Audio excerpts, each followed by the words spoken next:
This is 7:01. Time to call the Westfield, Washington Township Advisory Plan Commission meeting for October 17th to order. If Jack could please confirm the presence of the quorum. Andre Maui. Here. Kristen Berkman. Here. Victor McCarty. Here. Jenny Kelleher. Here. Robert Horke. Here. Matt Deck. Here. Cindy Spolgeri. Here. Dave Schmitz. Here. And Mike Jones. Here. We have four. Excellent. Page with the agenda. With the spirit. Back here and It's also on the screen if that helps. yeah. I like to look at. Sure. See that in this perspective here. So, all right.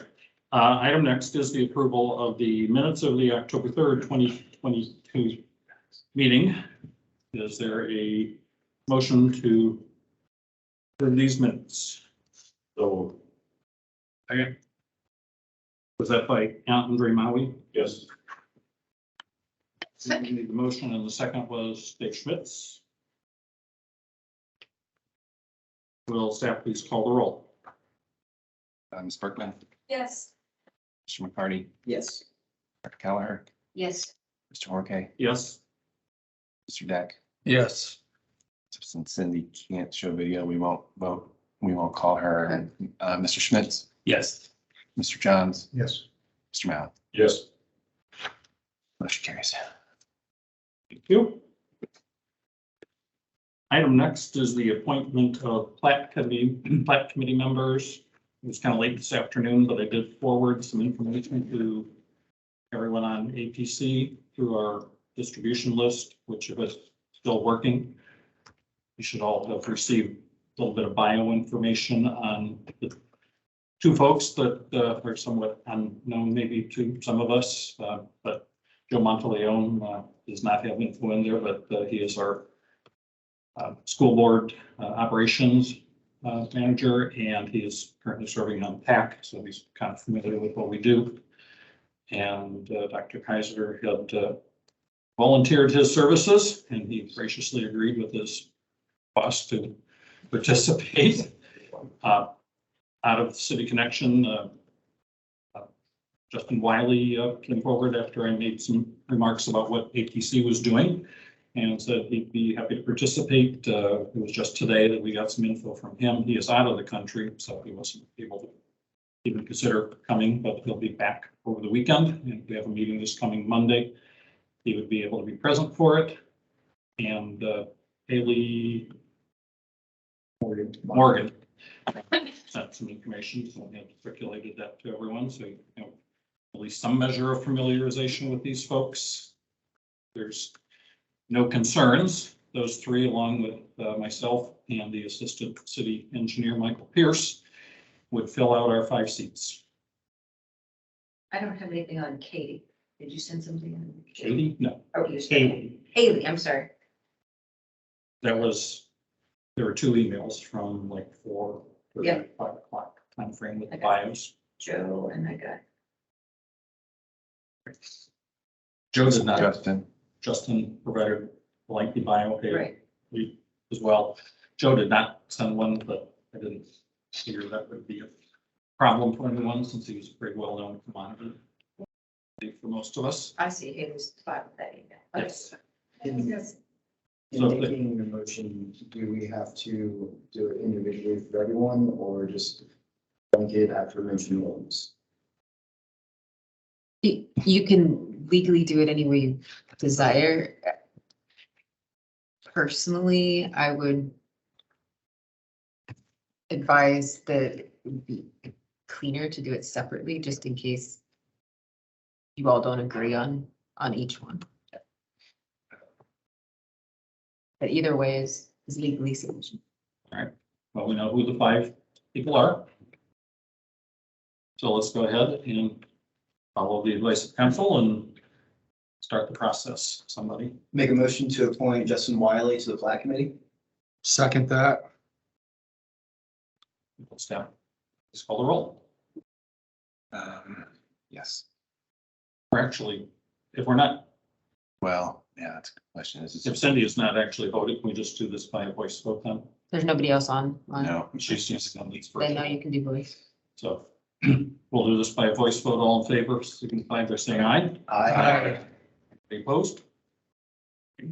Number one. Motion for a second member, Can I ask you a question? These Sure. are for one-year terms. 1 year terms. Justin Wiley. Justin, I'll move to appoint Robert Parquet to the Park Committee. we have a second. Second. We have a motion and a second. This is really torture, isn't it? All in favor, signify by saying aye. Aye. Anybody opposed? We have two members. Make a motion to appoint Haley Morgan to the Plat Committee. Motion, do we have a second? Second. Second from Dave Schmitz. All in favor, signify by saying aye. Anybody opposed? We have three members.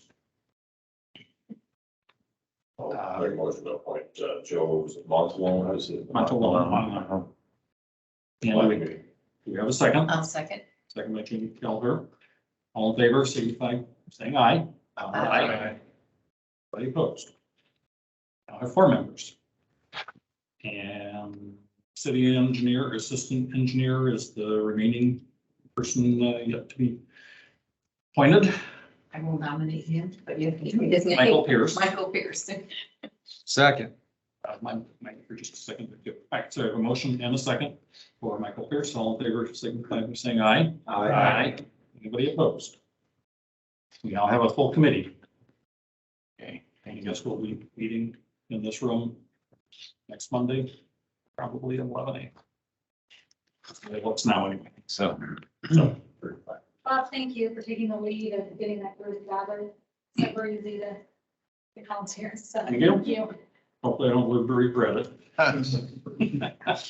It's now time for staff to review the rules and procedures for tonight's agenda. yep, thanks. So tonight, the department will introduce the petition on the agenda. Stating when the item was last before the commission and petitioner will then discuss the changes that have been made to the proposal. Potentially using the issue list for guidance in their discussion. And then follow with any additional changes that are desired for the petition. Once the discussion has been finished, the department will summarize the final changes that are to be expected to be made prior to the presentation or prior to the petition returning for a recommendation. For rules of conduct, for anybody in the audience, please do not disrupt the proceedings in any way. If you need to have a private discussion, we ask that you please quietly exit the room. Please silence your devices at this time. And again, if you must answer them, please quietly exit the room. And we would like to remind anybody attending virtually to please mute your microphone when not speaking. Thank you. Thank you. There's no consent agenda this evening, so we jump right into the workshop item singular, not plural. Westfield Yard. Staff, please introduce. Yeah, really not a lot to introduce here. This was just before this group in this format a month ago. This is located on the south side of, or a property south of State Road 32 on the west side of Gray Road, north of the Midland Trace Trail. So I'll turn it over to petitioners to walk through their changes this evening. Thank you. For the record, my name is Rick Lawrence. I'm an attorney with Nelson and Frankenberger up in Carmel. We represent the petitioner Grand Communities. With me tonight is Nate Hollander, who's the land acquisition manager for Fisher Homes. And Grand Communities, as a reminder, is the development arm for Fisher Homes. This matter is before you earlier in the month. I think you guys are aware of where it's located, west side of Gray Road, about 200 feet south of State Road 32, bordering on the Midland Trail. At the last workshop, there was some discussion about trying to come up with an alternative design that took some of the townhomes away from along Midland Trail. With regard to that, a conceptual concept plan was provided to staff last week, which removed, I think, 18 homes along Midland Trail townhomes and replaced it with 11 single-family two-story homes. to try to, and we're here tonight to try to get some feedback for that. We did not provide an updated PUD because we wanted to get more feedback before we took the time to have a PUD conform to what the concept plan is going to show. So I will turn it over to Nate to go over the potential revisions and concept a little bit more in depth and go over the home styles and pricing. So you can see, most of the plan remains the same. The big change is along the Midland Trace Trail on the south end. So the light blue buildings are now our narrow detached single-family homes, which are a two-story over a basement. Those homes would front, as you see here, to Gray Road. So the three divisions on the boxes are a front porch, the main living area of the house, and a rear two-car attached garage. And so the two units front to Gray Road, there's an alley that connects to the rear garages, the next bunch front to a courtyard, and then the same going forward. And then we have three that face out to the internal road as well. So the idea here was to address any previous concerns of a wall-like feel from the Midland Trace Trail. This is a much different product from the townhome in that it is detached and single family. But would have some of the same amenities as the rest of the neighborhood. So it would still be low maintenance, all maintained by the HOA, and would still have the urban feel and style that we were going for with the townhome portion of the neighborhood as well. Could jump over to the exhibit 6. Yeah, the exhibit 6, which is architecture. Let's go. So again, the feel is still pretty urban with the garages tucked to the back so that it's really a streetscape of, more vertical buildings and give customers some options for personalization as well in those homes. So we have two floor plans that vary just slightly on size. In comparison to the townhomes, our townhomes would have ranged or will range from about 2,100 square feet to just over 2,500 square feet, whereas these single family homes range from 1,800 square feet over an unfinished basement up to a total of almost 3,200 finished square feet if you finish all the space in the home. Price point wise, we were estimating the townhomes would finish between $450,000 and $500,000. These homes would definitely push that price point a bit higher, between $600,000 and $650,000. Again, a little bit larger, more options for up to 5 bedrooms, multiple bathrooms, just a little bit bigger product that still attracts the same buyers we were looking for previously, but also gives some more options as far as who live in these homes as well, with great access to the trail. Thank you. Let the dialogue begin. Well, I'll say, we talked about the concern, as you mentioned, thank you, about having the wall effect along the trail. And I don't know that we were all equally concerned. And for me, I think I was more satisfied than some that we had enough distance from the trail. As soon as I saw this up there, I thought, well, now there's a wall that can effect along the trail. When you line these up oriented end to end like that, I mean, it's a good looking product. But as far as taking care of that concern for those that have it, I think it's a step backwards. Even worse along the interior street, Yeah. where you're really up close and personal with it. Yeah, you're right. But again, I'm coming from the perspective where I was okay with the townhouses where they were, but. Could you go back to exhibit 6? I agree with I your think, sentiments. so I want, Andre. sorry to interrupt, I just want to make sure everyone sees that there's the 4 sides of the proposed new detached are all on this exhibit 2, just again, as a reference point for discussion. Sorry, Victor. You're fine.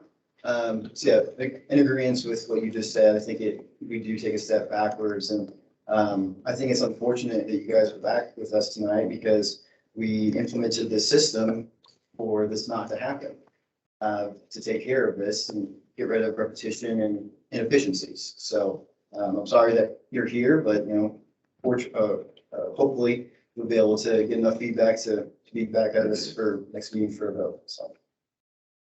There isn't room to flip them 90 degrees, right? Unfortunately, because of the attached garage needing to be alley loaded, there's not a way. Yeah, that's what it looks like.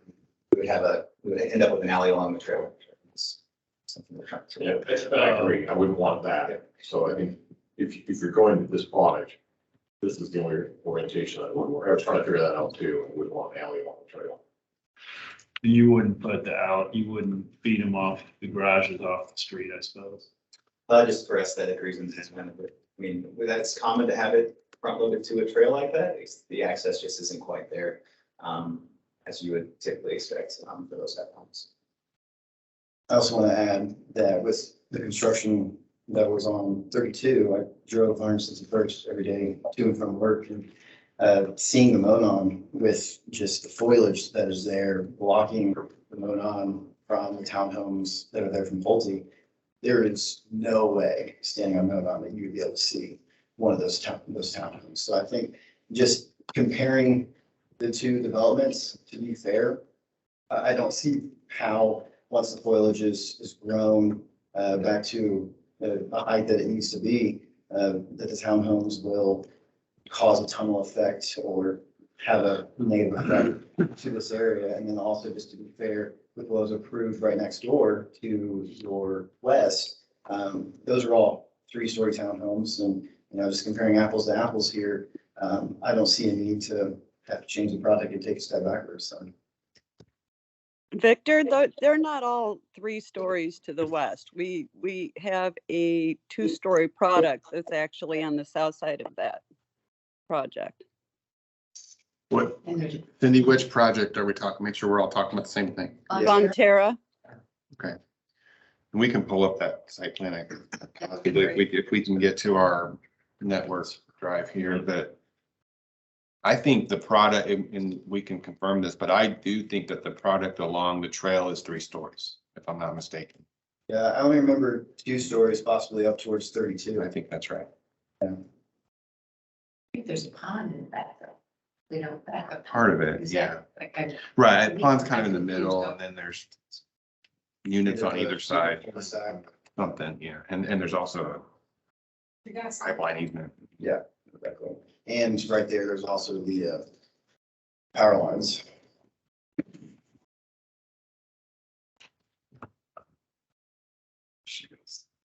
We're trying to jump onto the server.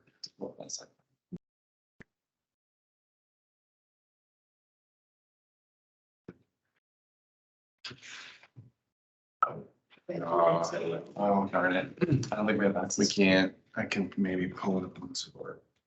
Oh, Yeah, but Cindy won't be able to see. If you find a PUD just off the website, can you? Yeah, It should be on this. yeah, that's a good call. It's in, but all this. It was, But you can go to the PUD list, do it alphabetically. Yeah, I don't know how to do that. You gotta see how they do that. No, it's this. it was more recent than you think. Yeah. It was this year. It's- Was this year? I think so. No. It's updated. And the project,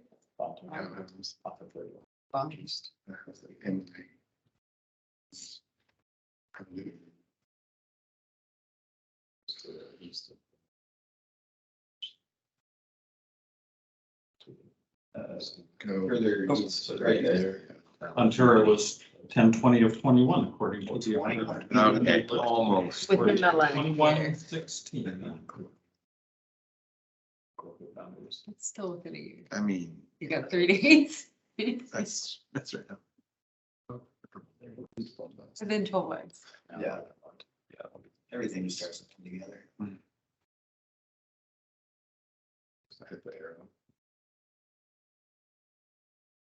The other one, there you go. That's not gonna show. It's just not, ah. you can go to the city search. And just type Ontario, and it'll come up. We're getting warmer now. Concept.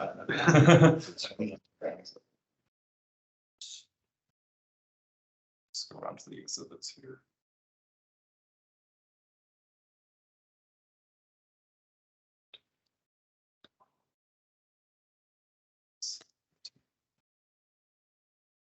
Yeah, that's right. Oh, where's the vision? So the very bottom. So Yeah. you're looking Very at bad. the building. So I'm looking, it's north is up. Yeah. Okay. Now look at it. Is it the brown that's two-story? Brown, so the upper left-hand corner is commercial on third. No, not, yeah, not the commercial. Oh, The middle side. Oh, you. Okay. There's no budget. I think we may have to look at the, So there's a square. Oh, while you're doing that, I have some comments. And we can keep the dialogue going.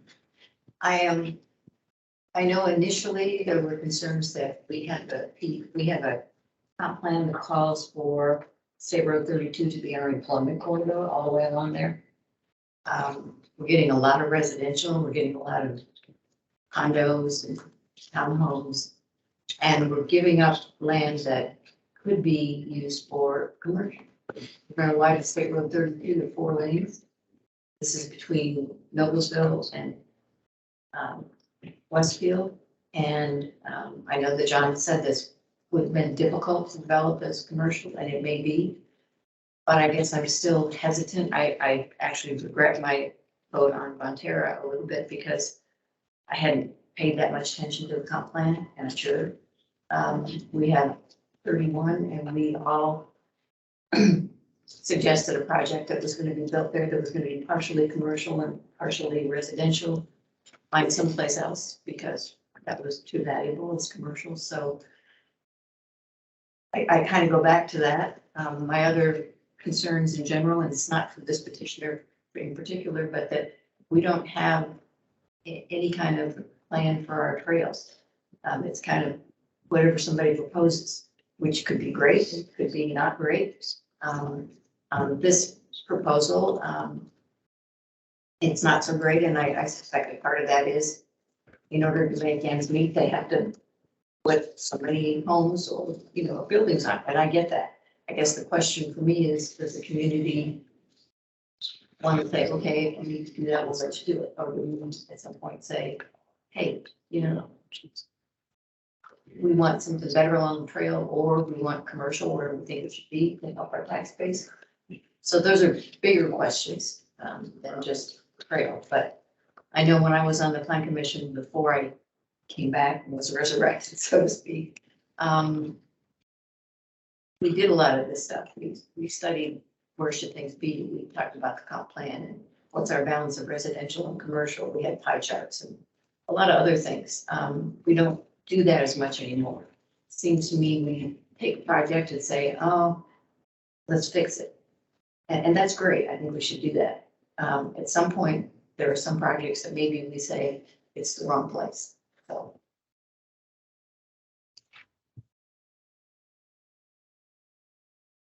Why wasn't this it's difficult to develop for commercial? We did hear something, but I don't recall. John said it was, and I think it was the pipeline, but I don't know exactly why.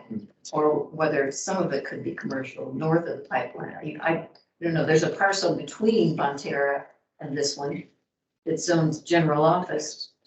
And the question is, okay, we've got Bonterra. If we approve this, is that going to be more residential? Is our school going to have another referendum? I don't know. It's a bigger question, but I thought, well, we'd kill the time I throw it out there. Generally, it was because the pipeline can't have anything with top of it, so it can't have surface parking over the pipeline cuts it. Corner to corner. And just, there wasn't enough space to work around it, as I recall, that kind of what it was. Yeah, generally, I mean, the commercial exists along 32 frontage, so we're working as the transition point between that and the south. Could you pull up that view again? You just put out that had the general office parcel in between it. Zoning, that would be great.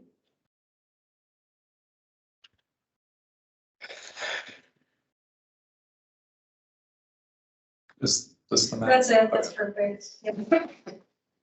So we do have this general office zoning in between, so I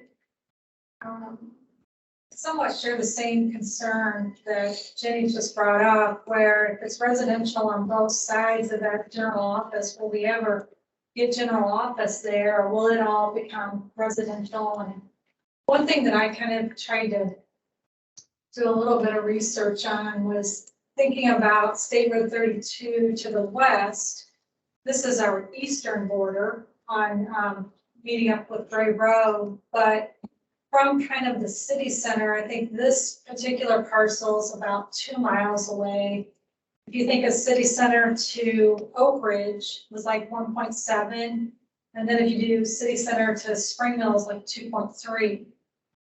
In those areas, we are taking commercial all the way back, and we've been able to do it. So do we want to make this full eastern border, I guess, here on this 4-lane highway? What also, Cindy mentioned it last time, I went back and looked at it. Gray Road is a parkway at some point, unless something's changed. That's what's in the comp plan, but that is a major road for our community.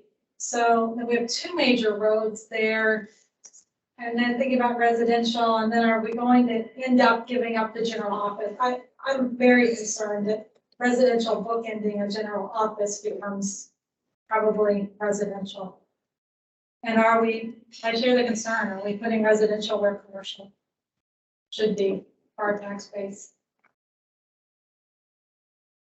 Which is nothing against Fisher Homes, because I think you guys do a great product. And I know you're looking for land, so I understand what you're doing.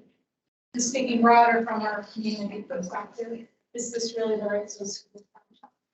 And I think of things like Ortho Indy, which is a great asset that's built in along 32. And I don't know what's on the parcels to the front. Is that the real estate office? Yeah, there's a multi-tenant building there and then Right. vacant on the corner and What's to underutilized. the left, to something the else. west?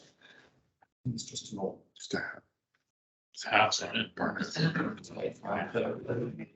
Mr. Chairman, would you allow me to speak? We don't have a public hearing along with Okay. this. This is a workshop for the petitioner and plan commission.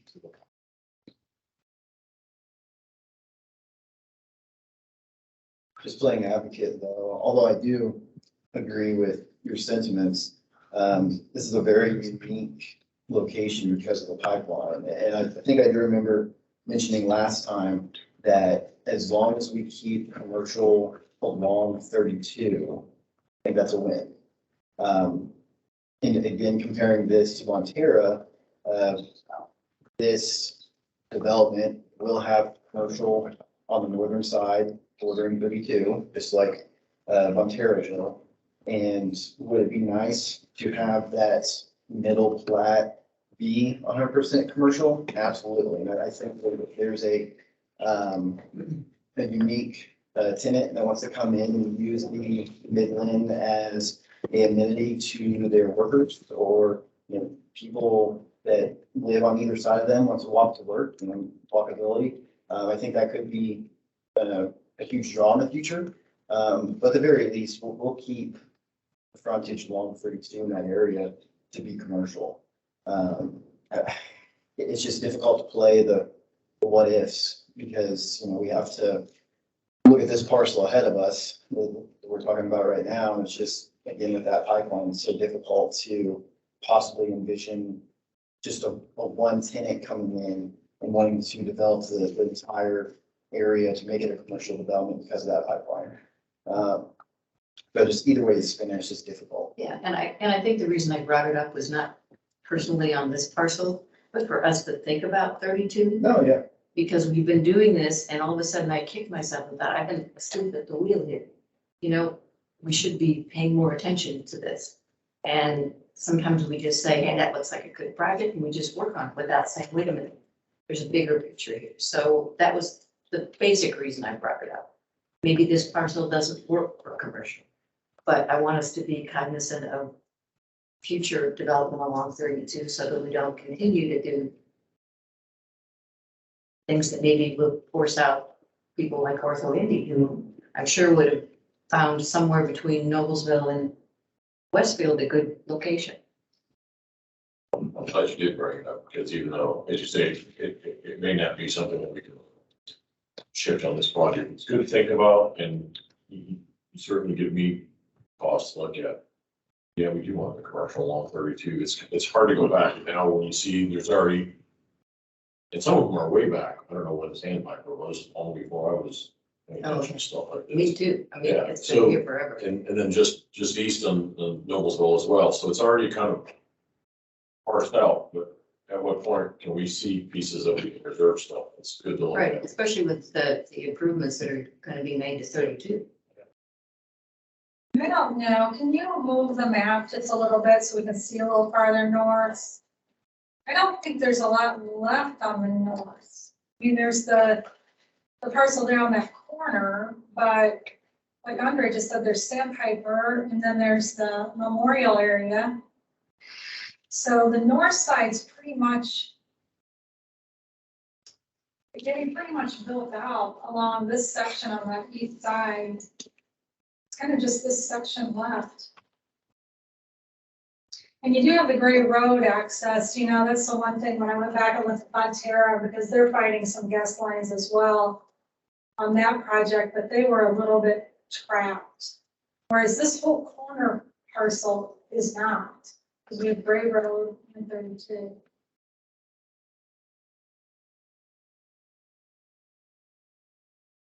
This parcel doesn't have frontage on 32, right? Right, what do you mean 30, we have 32 on this one? Well, not particular this project, but there's commercial on 32 where this could all hook in. I mean, I understand, but there's two parcels there where you look at having access. Are they owned by two different people? These two, right? No. The two small ones just north of this site, That's road, close right? to the. Yeah, that corner. Yes. I was trying to say. That's different. It's a different. This person. What are the chances, and this is a question for staff, that the parcel between Bonterra and this would develop as general office? It's two different. I mean, is I that mean, I don't know. planning wise, would that be something that would be interesting to somebody? Since we're talking about commercial real estate, wanting to encourage that. Sort of along that same vein, I don't disagree with the dialogue, but I also do think that, you know, we're bringing this on time. So Right, okay. turning is not a good thing right now, but in looking at the site plan for this development, there is a stub street that goes to the west into the site we're talking about. That could be a problem in the future, and I certainly concur that we want to do everything we can to encourage connectivity. But is this one that maybe should dead end so that future commercial doesn't then end up with a fight with the residents of this, assuming it's approved and built, and then we have occupants when commercial comes along on the parcel to the west, saying, I don't want your traffic going through my neighborhood, I go to your office building. So what's our passion about having that street as a potential continuance? That's a tough question to answer, a little bit in a vacuum without knowing, to your point, kind of what the interest level or capability, maybe that's not the right word, of that parcel to the west developing commercially. I will tell you that certainly in the last decade or more, since I've been here, there's been no interest that I'm aware of for any commercial activity this far east. And the real estate office is probably a little bit of an anomaly in that regard. At least so far to date, right? We just haven't fielded those kinds of inquiries or by the development community. So far, there's not been a lot of interest in, but there has been interest in, prior to Fisher coming along, this parcel, that subject parcel tonight and the one to the west kind of possibly being developed together with some form of a residential development or assisted living or skilled nursing or something along those lines, maybe.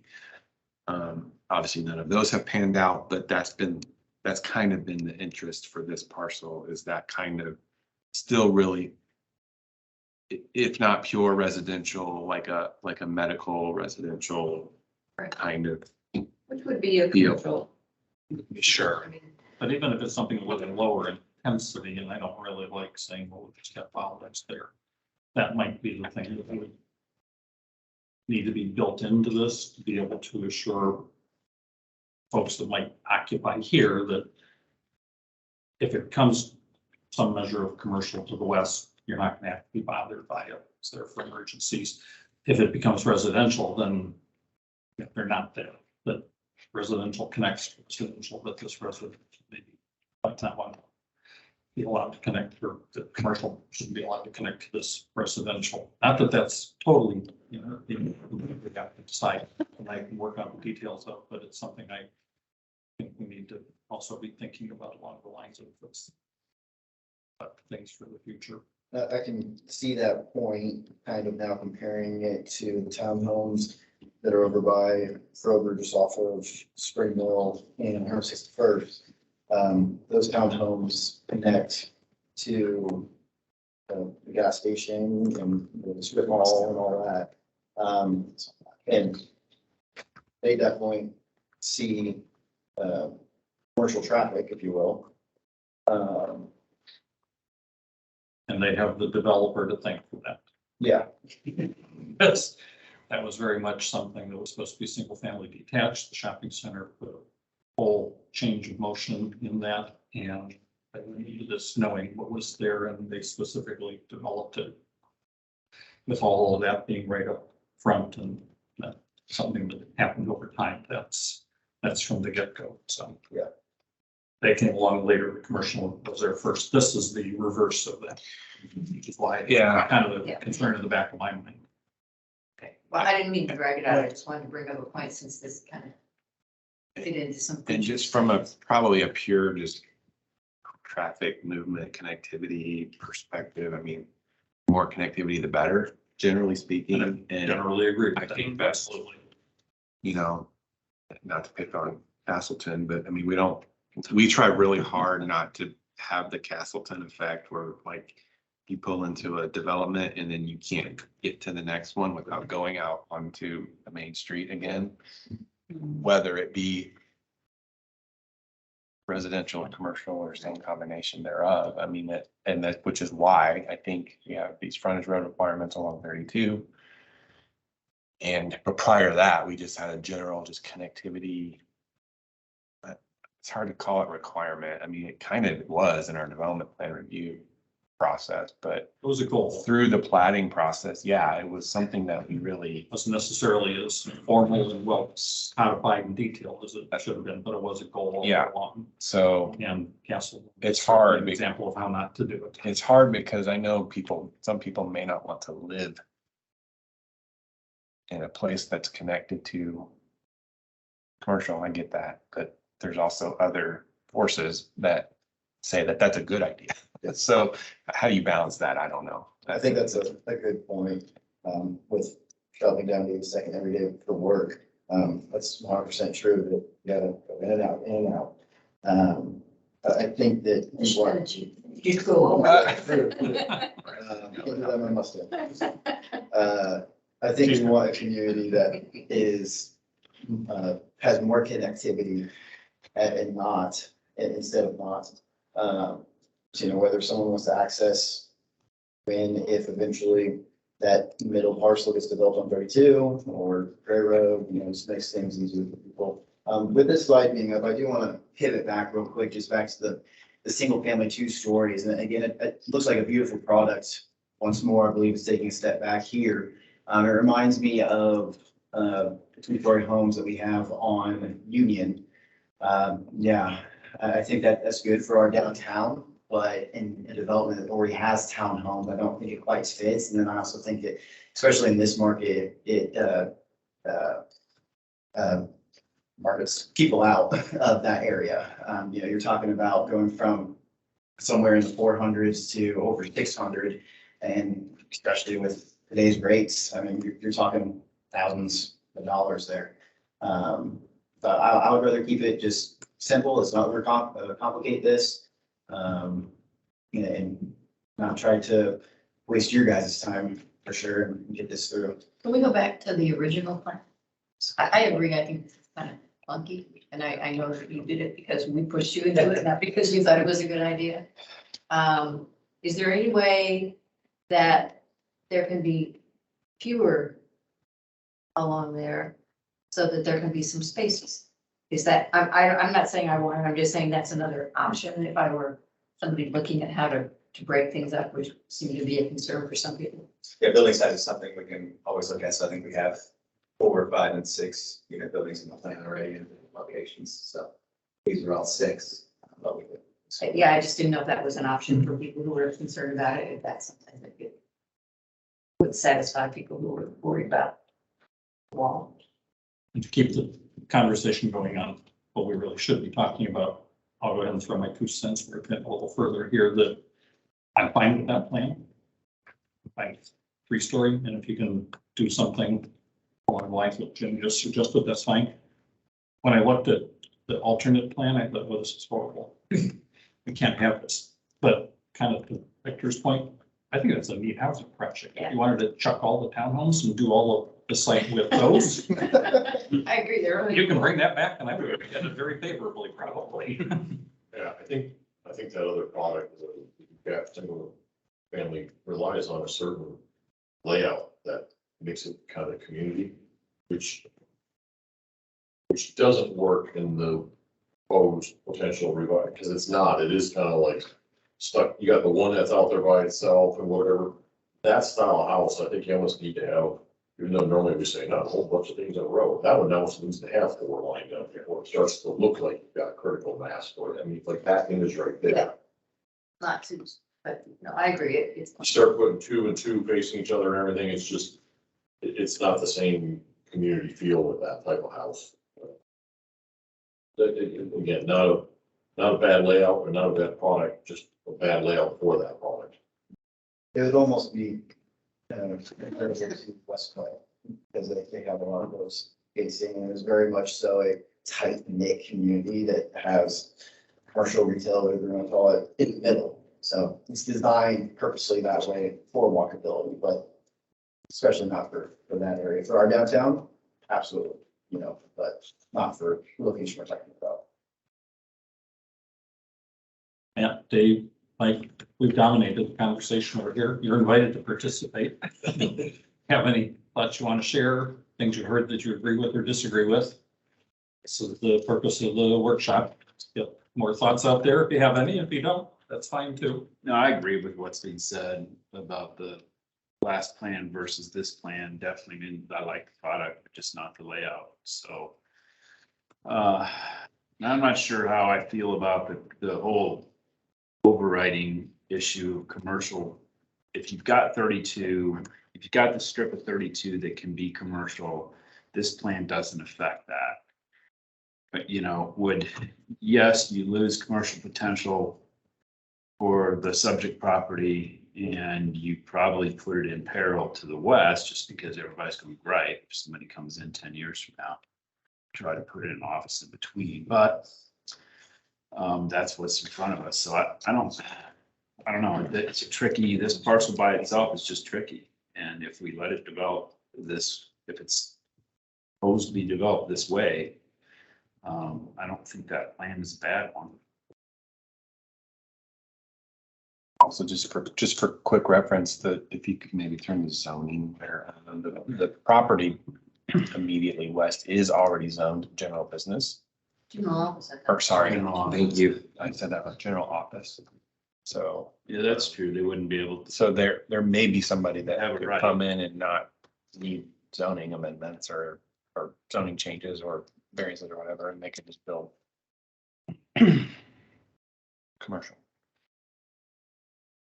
I could see just on that note, and again, we're talking about other things here, but the 2 parcels there along with 32, the one that's an old farmhouse and the one that Bob Roby's trying to sell, those could be rezoned to commercial. But I think you have a good standing with that middle property with it already being zoned for business, or at least you got a foot in the right direction.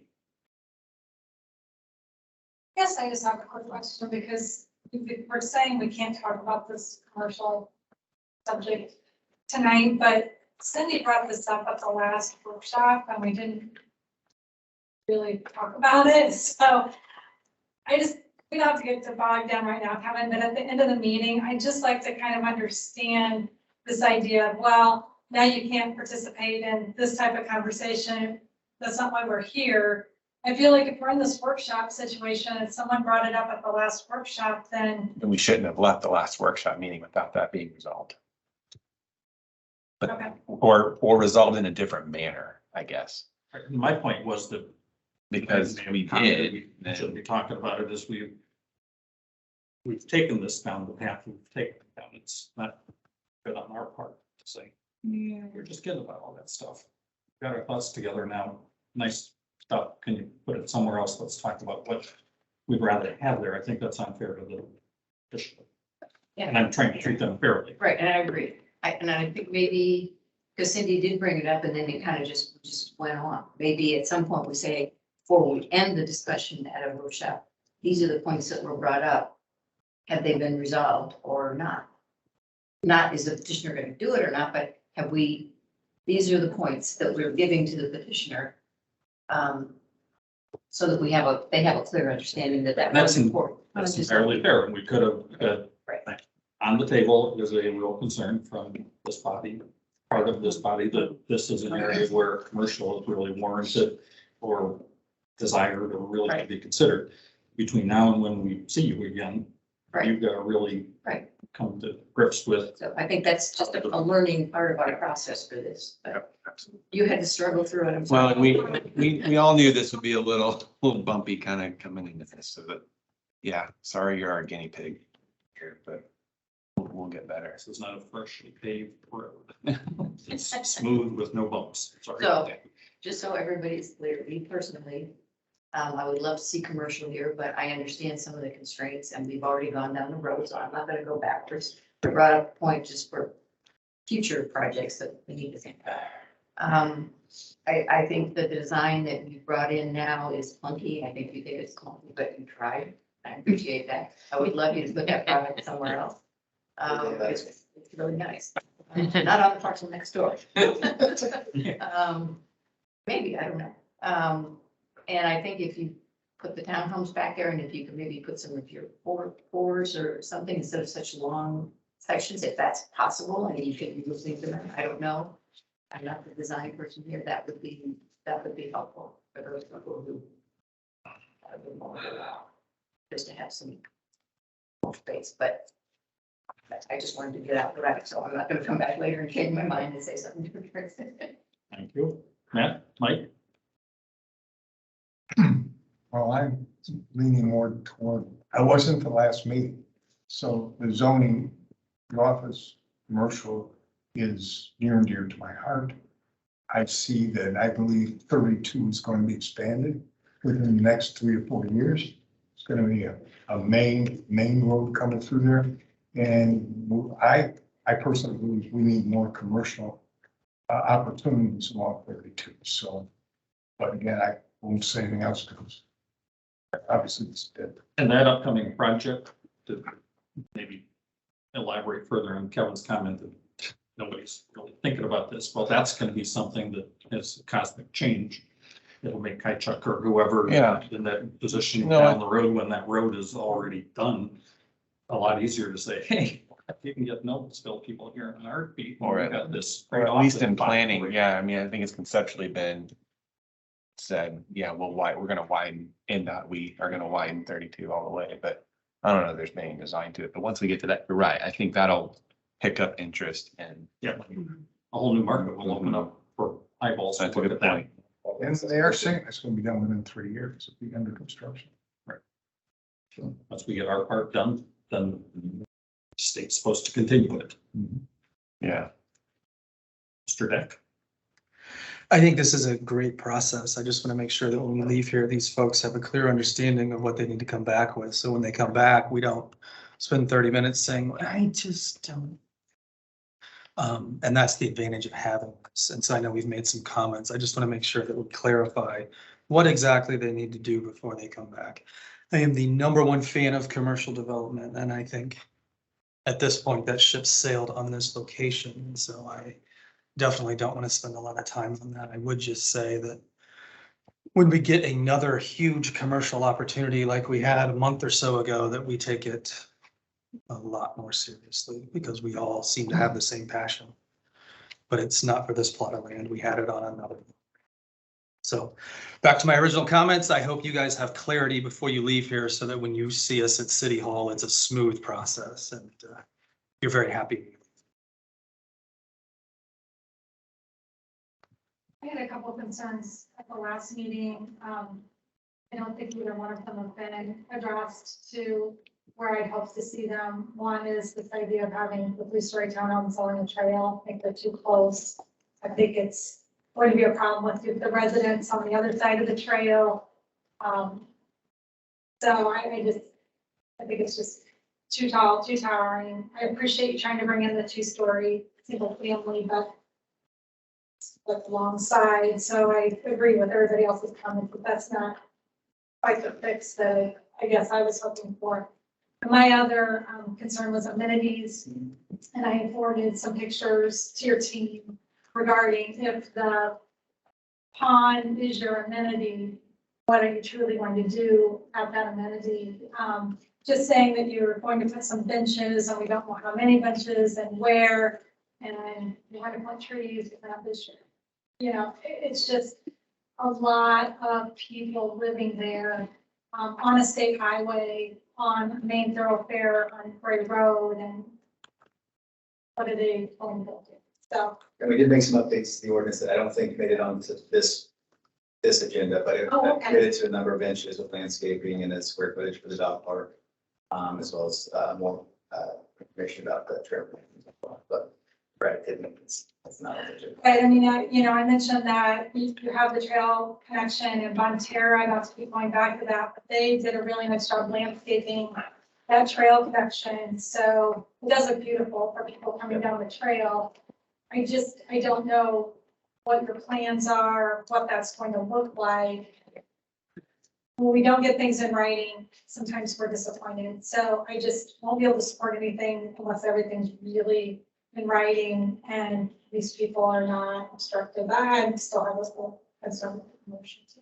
And part of your concern too wasn't that about the actual design of the pond itself not being just a trap. We need to get it kind of undulating, looking more natural with native plantings, not just the creature comforts around it, but the overall view of it in its entirety is also needing to really kind of get. Well, and I think part of this is a conceptual drawing. Pond itself and we talked about this at pre-APC with staff, that when it comes down, further down the road, it will have to be a little more irregular and there will have to be some plantings and things like that. It's not as requirements. Yeah, those are things that are checked at the development plan Yeah. stage. I mean, this And since stuff is our already ordinance engineered. calls for ponds to be landscaped naturally, but doesn't really define that. I guess what I think Kristen is asking, and I would suggest would be maybe rather than staff defining it for you in the future, maybe you could define it a little bit better now.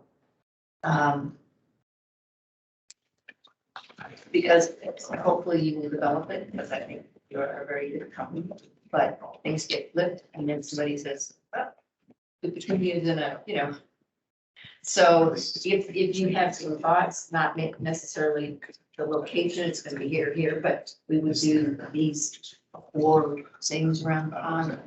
Something a little more concrete, I think is what they're investing.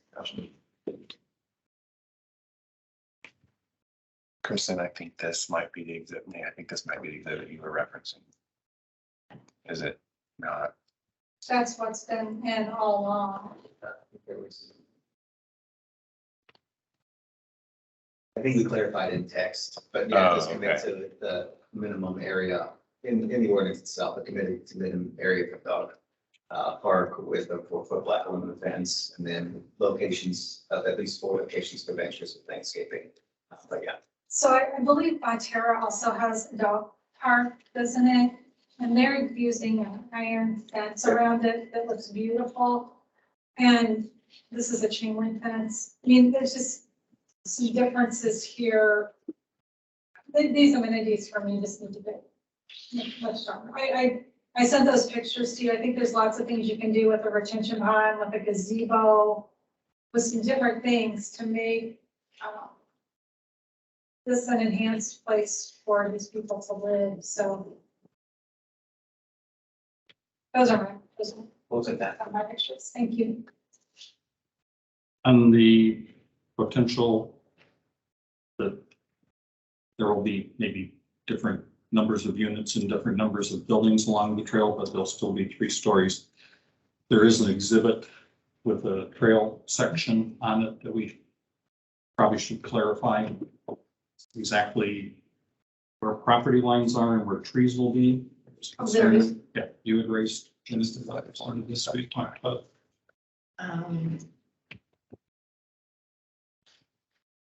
Well, the property line, The tree buffer area, I guess, is kind of. the trees epicenter of- are on your property, right? Correct. Okay. And then there will have to be a drainage and utility easement? So 10-foot tree buffer, then a 20-foot drainage and utility easement. Okay, And that's in the light green where the cursor is right now, Correct. somewhere within that. okay. Because there was a concern, we had one project where they said we're leaving the trees and then the drainage and utility easement took them all out. Right. So Yeah, those are separate, tree buffer plus utility easement, and then there's 8.5 or 8.2 feet from the tree buffer to, which is the edge of the property line to the trail itself. So no surprises with chainsaws. For sure. That tree height, is that representative of the trees that are out there now, height wise? Yeah, I don't know what's out there, if they're healthy or not healthy. I paid attention in that regard, but Okay, well, I haven't been on that section of the trail in a while. The representation of the back of the houses to the south to where the fence line is, for those, that is an accurate backyard. It is. In the last presentation from October, if you can pull it up, there's a couple slides that show the tree line. I do remember them being on the screen. trying to see if I think it's a 10-page one. that's an measurement.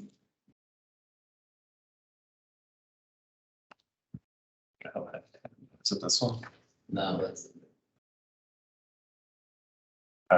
Did it get Is it on downloaded? We can put it up, open up that previous. That's probably not on the current. Yeah. agenda.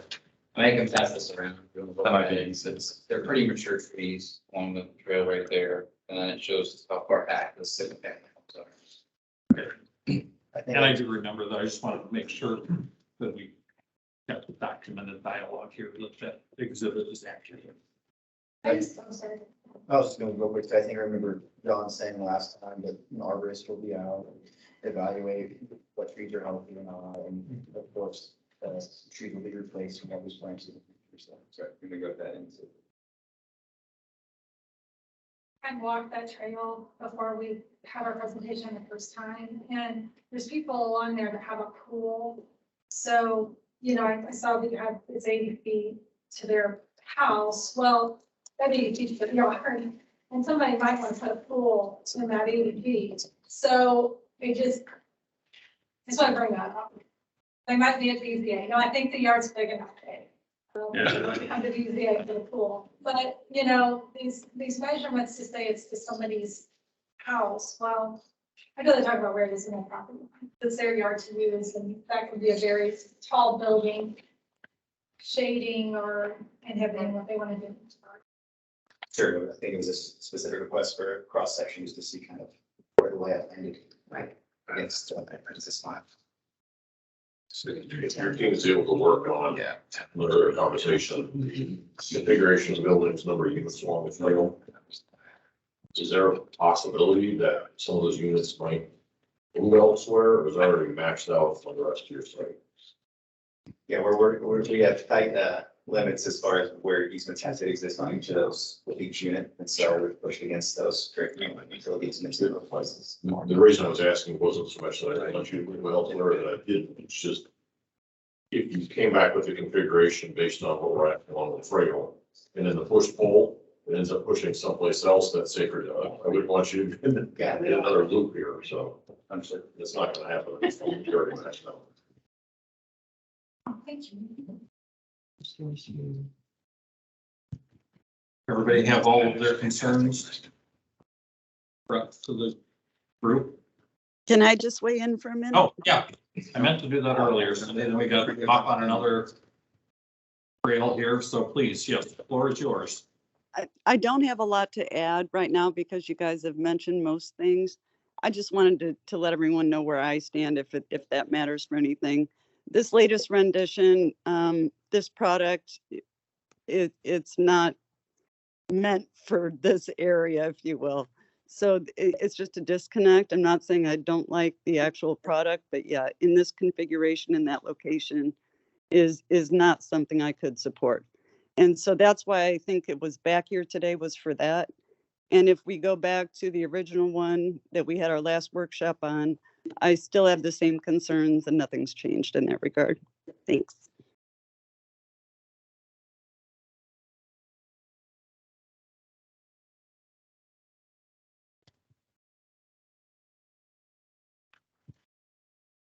Any questions from petitioner's team? If you feel like you have what you need to have, and see you again at a future meeting, be able to get the recommendation. Well, so that's the question, right? I mean, do we feel like we're to a point where maybe you don't know the answer to this, but where you're going to be coming back for a recommendation next time, or you're going to come back here to the workshop? That would be correct.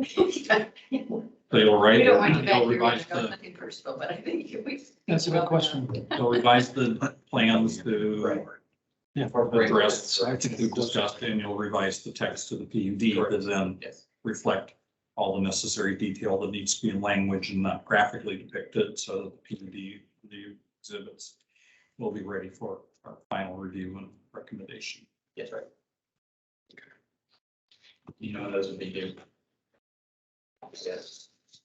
That is a good question. Let me see if I can, Or you can email me. yeah. So that would be, October has the fifth Monday. so November 7th is the next. No, actually, November 9th. Oh, because of, yeah, you're right.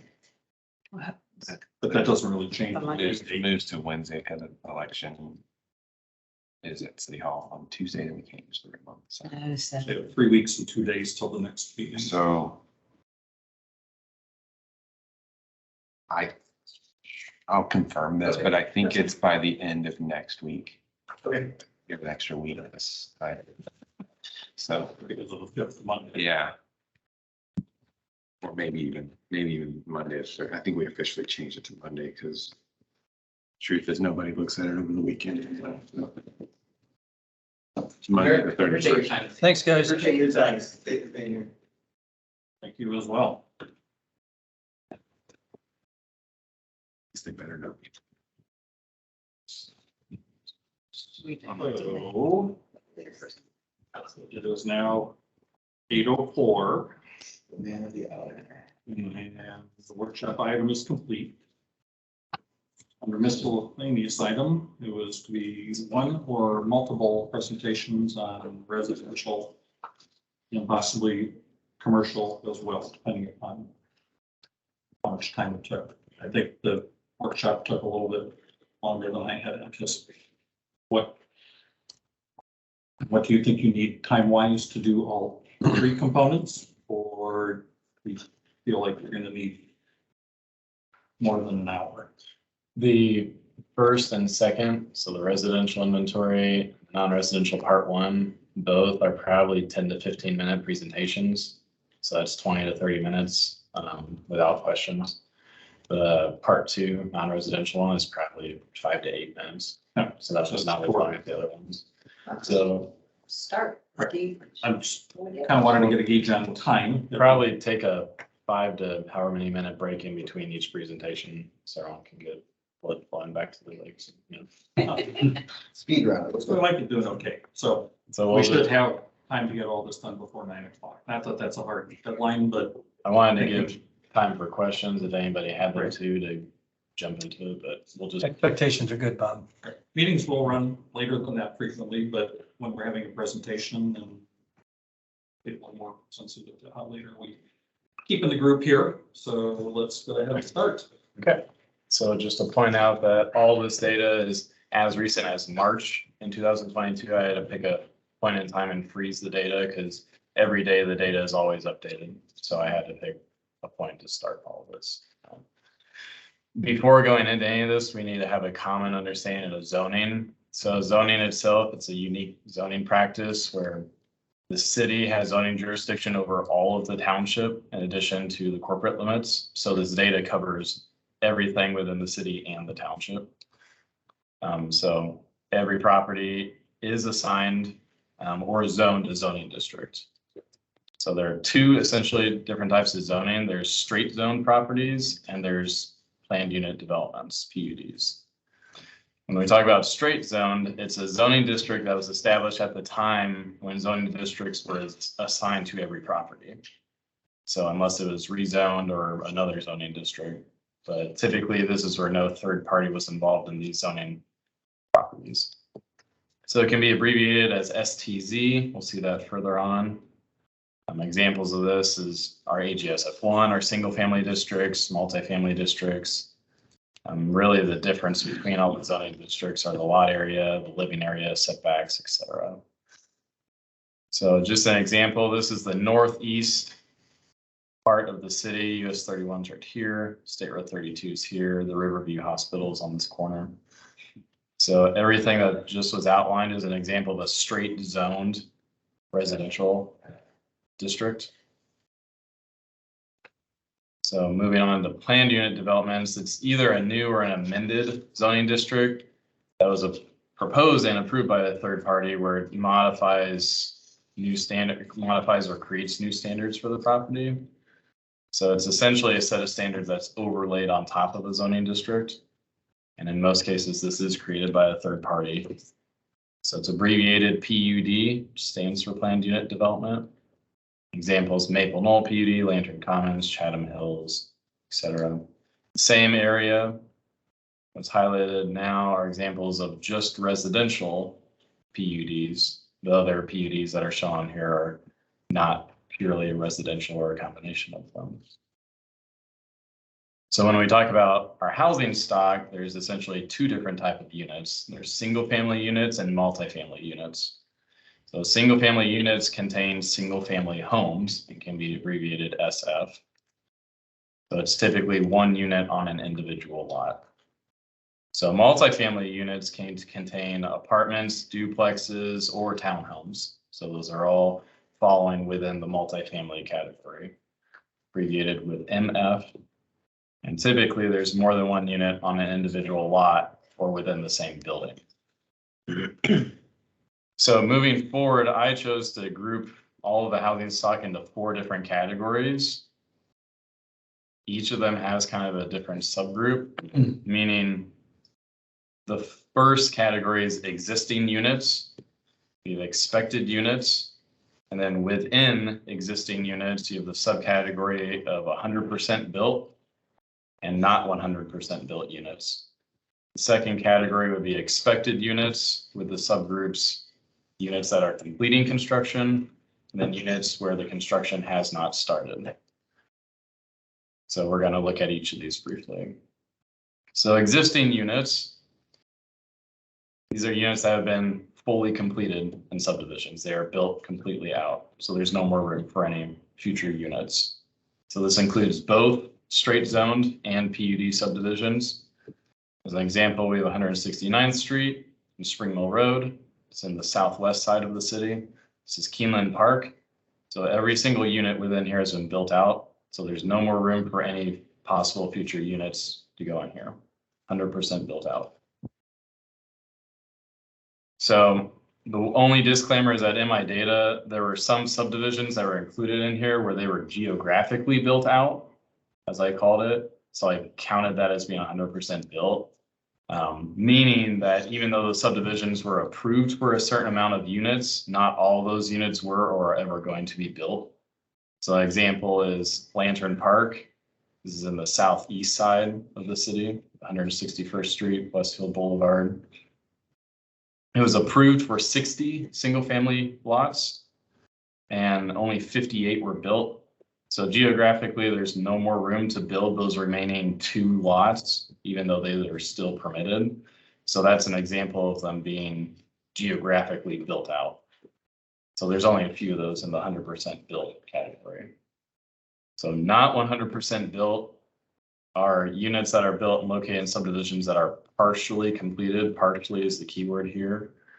So they're located in unfinished subdivisions and includes only PUD subdivisions.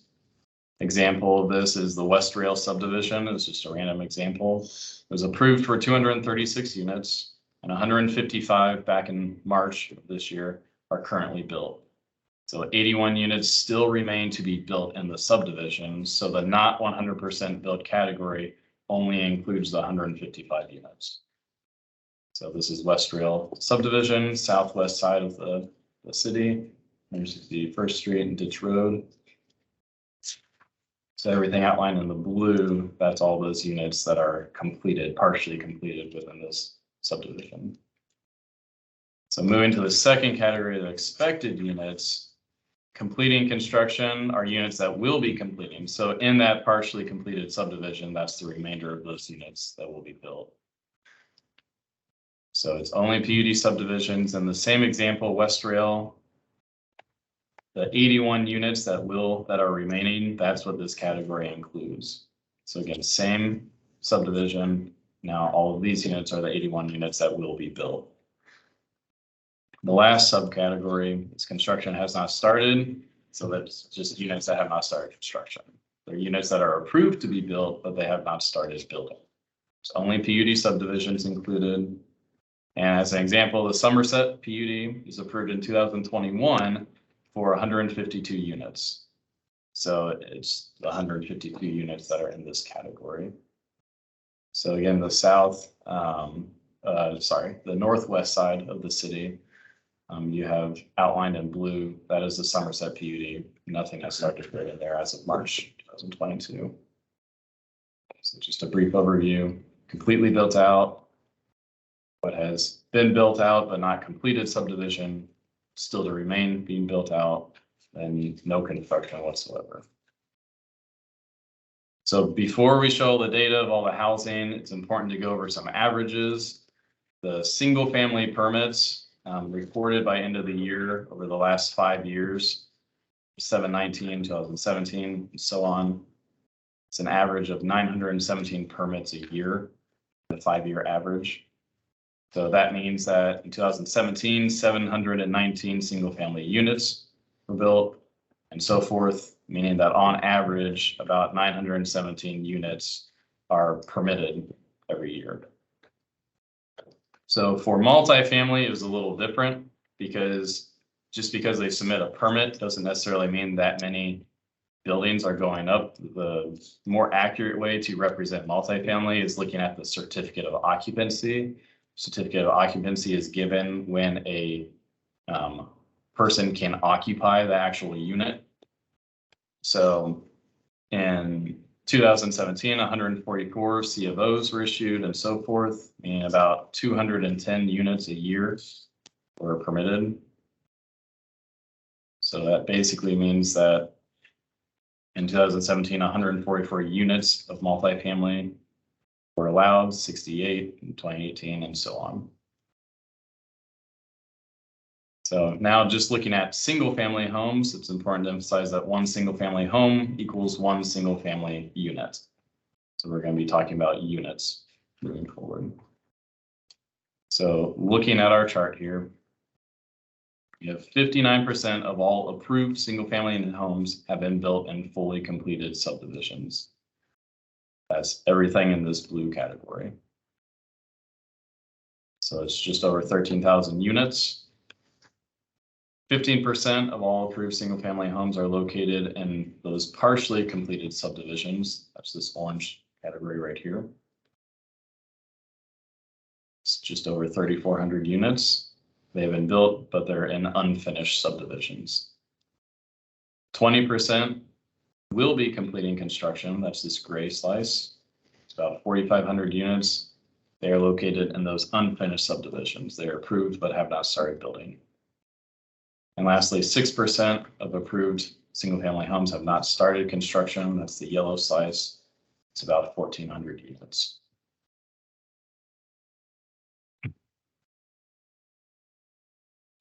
So that means that just over 17,000 units exist today. They have already been built. And this also means that just over 6,000 units do not exist but are approved to be built. So based on an average of the 917 building permits a year, future construction will take 6.5 years to build out. So that's 5 years for those that are completing construction and 1.5 years for those where construction has not started. Moving forward to multifamily, again, one multifamily home does not equal one multifamily unit. You should just scratch the home and actually consider building, where one multifamily building could contain 6 townhome units, 2 duplex units, or 12 apartment units. It can vary. So again, we're focusing on units when looking at these numbers, not buildings.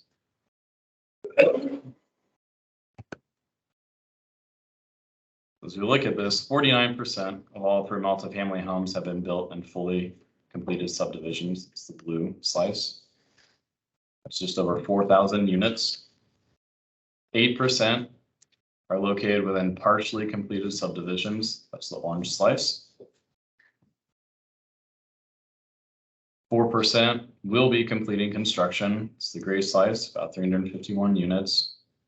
And then 39% have not started construction. So about 3,300 units are approved to be built, but have not started building. So that means that about 4,700 units of multifamily exist today. And potentially 3,600 units do not exist, but are approved to build. So again, looking at that average of 210 certificates of occupancy, future construction will take just over 17 years to build if all of them build. That's just over 1.5 years for units that are completing construction and just shy of 16 years for those who have not started construction at all. And then combining them together, looking at 56% of all approved single-family and multifamily homes are built in fully completed subdivisions. It's the blue pie here, blue slice. So that's just shy of 18,000 units.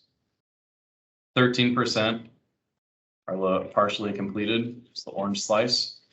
It's about 4,100 units that are located in unfinished subdivisions. 16% will be completing construction, just shy of 5,000 units in those unfinished subdivisions. And 15% have not started construction. That's about 4,700 units. Which means that just over 22,000 units exist today. They've already been built. This also means that 9,600 units do not exist, but are approved to be built. So that's the end of the residential presentation. If anyone has any questions, I welcome them. Oh, congratulations. I know that was a lot of work. Thank you. Revise it next time. Color code the text on the right, the colors of the eye chart. Okay. Now, when you say existing subdivisions, that means even old ones, you included every. Correct. That's referring to the straight zoned properties. Right. The straight zones are all those, Right. the older The older subdivisions. Yes, that is included in the blue Right. slice. Okay. And that's why you split PUDs out, because. Correct, yeah. Yeah, just to show, yeah.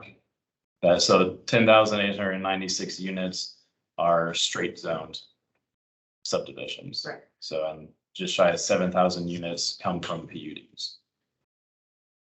I don't think we get straight zoning anymore. Right, very rarely. Yeah. Or something. If that even, yeah, it's pretty. What was that? There was a distinction on a couple of the charts where you said it's PUDs only, not straight zones. Yeah, so that's referring to the orange, gray, and yellow slices.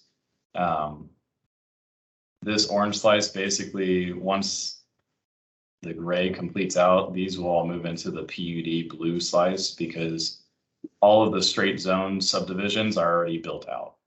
So there's nothing that is existing in them and they're partially completed, and there's nothing that's going to continue to be built in those subdivisions. Do you dissuade people? Like, I know we have had some, like right around Cary Ridge, there was Drees came in with a couple over there in the last couple of years. And that may be it. Do you dissuade people if there is something that's with straight zoning? Is there always going to be enough issues that you're going to have them switch to a PUD? Or, I mean, is it impossible now for somebody to do a straight zone? No, so back in 2018, Hawthorne Ridge was a Pulte project that was off of Cary Road, just shy of, I think it's 161st Street. They built like a 31 unit subdivision. It was supposed to complete all the way to Oak Road, and that since has not happened, but that was a straight zoned project. A very deliberate intent on the part of Pulte because they wanted to simplify their life. Yeah. They didn't want to go through any. These do, we can deal with SF2 and just this piece of property, and so they specifically did not want to. It's easier. Yeah. To go with straight zoning than PUD. And I want to say something. You said, you made it sound like our straight zoning has a problem and everybody, I don't think our straight zoning has a problem. People want to do PUDs for various reasons, but I don't think. Well, that's why I was because asking we the have a question, problem. because what, if somebody does, if there is an infill project that remains zoned in a straight zoning that's workable, and then, but you say it's not gonna fall into those, why isn't it gonna fall into one of those pies? Because if somebody brings in, you know, maybe it's an infill project with 10 lots of SF2, that's gonna be straight zoning, right? I think, and correct me if I'm wrong, Kevin, Wes, but from what I've experienced in the 6 years being here is that most of the time, the reason why residential PUDs come forth is because of what number of units they're proposing on a piece of property, that they cannot meet certain setbacks of the straight zoning. So because they can't meet the setbacks, that is something that they put into PUDs. Sometimes because of the required detention, it shoves a lot of the required landscaping around in a straight zone property. So they reduce or move around the landscaping requirements. So I think it just comes down to design of the subdivision, which then, because at the very beginning, when I mentioned the difference in the different straight zone properties, it was lot size, building setbacks. Those are commonly the things that they end up. And I have a little bit of a different take on that. You know, we created the PUD ordinance to allow somebody to be creative or to have a mixture of residential and commercial or something we didn't have zoning for. And it specifically said in our original PUD ordinance that it was not meant to be a way to increase density or lower standards. And what you're saying is right. They often can't meet the setbacks or this or that because they say financially they have to put this many houses on it to make it work. So it's a bit of a self-imposed. Hardship. Yes. They're creating the hardship. That's why, and that's why I have an issue with PUDs. They can be used very well, but I think my personal opinion is they tend to be abused more than I would like. I don't mind, you know, if somebody says, I can't do this, like I can't do this setback, but I'm willing to put in more trees. So there are trade-offs that I think are acceptable. But I don't think we get as many of those as we should. Yeah, I mean, the whole philosophical argument about PUDs, I get it, that's an issue for another day, but if somebody does come in with a straight, so it would still fall into those pies the same way, right? I just didn't understand that one distinction on those slides. Yeah, it's rare, it may never happen, but. It's just mainly showing the difference between how many units come from straight zone Yeah. properties and how many units come from PUD. But there's nothing barring future ones being straight zoned, other Correct. than practical. Right. And I would certainly like to look forward to seeing some of those. Yeah. I think part of the reason too, behind so many PUDs was an aversion on our part to not go to BZA for things and end up with a load of commitments. It was believed to be a smarter, easier whatever kind of path that community development desired to follow is just break the PUD as opposed to get some relief from BZA and give me some commitments that may not work as well or be as easy to enforce. I don't like those either, but kind of like Jenny, Yeah. I really like to see somebody come in here every now and then and do some straight up zoning, you know, Well, because I think it should be more viable than it appears to be. And I come to the conclusion sometimes, it's like, all right, is it really this hard to do? Do we have a problem with our zoning ordinances if somebody has to continue to always ask for a PUD? Do we need to revise something so that they can actually do what they want to do without having to go to a PUD? well, and it was revised, I'm blocking on his name, who revised it? One of your staff. I know, Spent a year. I can't remember it now. Wait, what time period? Maybe about 5 years ago. Jesse. Jesse Yeah. Coleman went through the PUD and rewrote it, and they got input from the Builders Association, from, you know, I mean. Well, we did, but I don't think we modified any of the underlying, like lot size, road frontage, setback standards in the underlying straight zoning districts. I assume that was intentional. I think those are the things that drive residential PUDs as much as anything, because I'm not sure, it does not appear that what we have on the books in the UDO works and with today's market. Yeah, and what I was describing as a summary of was just the past year since I've been here. Yeah. What the summary of PUDs request. You like the, Been here for 6 years. yeah, I know. I would like, Sure. yeah, it's just about. Okay.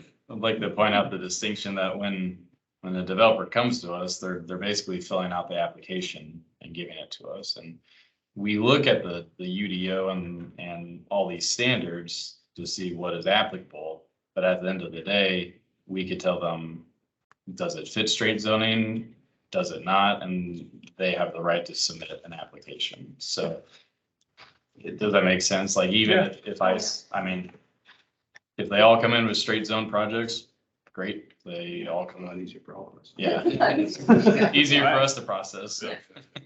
And the PUDs, I mean, I think there's a place for them, but I think we have to be careful in deciding is what they're asking to lessen, are they giving us something in return to make that balance? And that's, Yeah, that's an issue for another day, but and there's a lot of negative arguments about PUDs and the way they're in an area like ours where we use them so much. When you look at the zoning map. It renders the zoning map worthless. It's like, what's all this? I'm getting dizzy. Yeah, that's looking at right. it. Yeah. Checks. it's, So Can the I- distinction between, oh, sorry, Cindy. Oh, no, you go ahead. I'm sorry. Okay. Justin, you have time. I was just gonna say the distinction on why the other three categories said PUD only. I just wanted to clarify that none of the remaining three categories had straight zone property. Had any in it. Yes, yeah, Correct. But not that they couldn't. correct. Yeah, because this is every unit. Yeah, Within gotcha. the Okay, town. Thank you, I get it now. It's not anticipating future units. Uh-huh. I didn't want to go back in the way back machine, but, you know, one of our problems is that we don't really have architectural guidelines with our residential, except for those that are fronting a primary arterial or secondary arterial. I think just those streets. And so, you know, we do have to be careful, and I wonder what we would get if we were just using straight zoning sometimes. And Matt said he never wanted to go down the road of actually updating architectural standards and putting them in there. So I think in a way we kind of like having the PUD system because we get to see the architecture versus trying to write a standard that then would apply, like a one size fits all, if you will. So I just wanted to add that in. Thanks, guys. Thank you. You know, the question about your slides and it was all clear and I understood when you went through it, but my problem is remembering back to the beginning by the time we get to the end. Your projections for the build out, you had 6.5 years and 1.something years, whatever. Is that based on the 5-year average of permits and CBOs? Correct, yeah. But since they all trended up, in theory, then that would all be built out next year. Yeah, I mean, the reason why I looked at the 5-year instead of like a 7 or 10 or 20 or 1 year, it's just that the past 5 years have all generally followed the same trend of what we've received in versus if I went back 10 years, it'd be less accurate than what we're seeing now happening. So You can pick any duration to project. Just keep in mind it skews based on. Right, I how just we trying to remember the way it was done, so. Right, yeah, it's just a 5-year average. So, 22 years. Or no, It was 17 something. I thought there was something that was over. Not to But that's continue still. keep the conversation going, but kind of on that note, I completely understand why just doing the 5 years. Because of what we're about to encounter, I would be interested in seeing just offhand, not another presentation, but what happened between 08 and say 13. How the line is up and down or whatever, how we recruit from that, because obviously we saw tremendous growth over the past 10 years. But if we see something like that economy wise, just how did that affect us then? And just historically, it'd be interesting to see if that would translate now, or, once we get out of this next period, if it translates at all.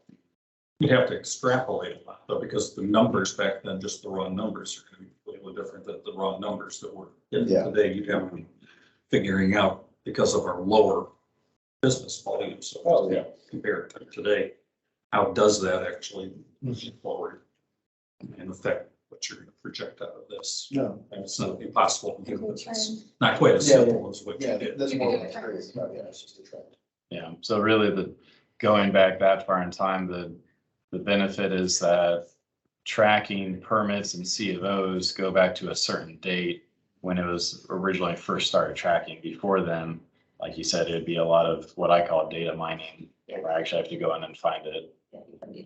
So that the whole point was to do it as of this year. And what was, in my opinion, what was as relevant to this year's time was the past 5 years. Before that, like you were saying, it starts getting into different conditions economically. So that's an intern to do that, huh? Well, the question is, don't collect data unless you're gonna use it, Yeah. But I tell my patients, do you want that test? Only if you're gonna make a difference in your decision, or no decision, but other than that, don't just collect data to collect data. You just get confused. I got confused. So no, too much data will just confuse you at the end, and That's a good point. it's not really going to result in a better decision.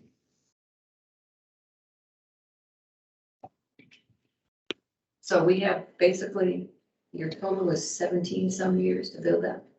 So that was, Both residential and non-residential, or multifamily and single family. so for multifamily, it was over 17 years. That's if every single multifamily unit gets built. We could have a Lantern Park situation where there's so much room for an approved and it doesn't get built. I like to go to Chatham Hills. They have over 2,100 units approved by zoning.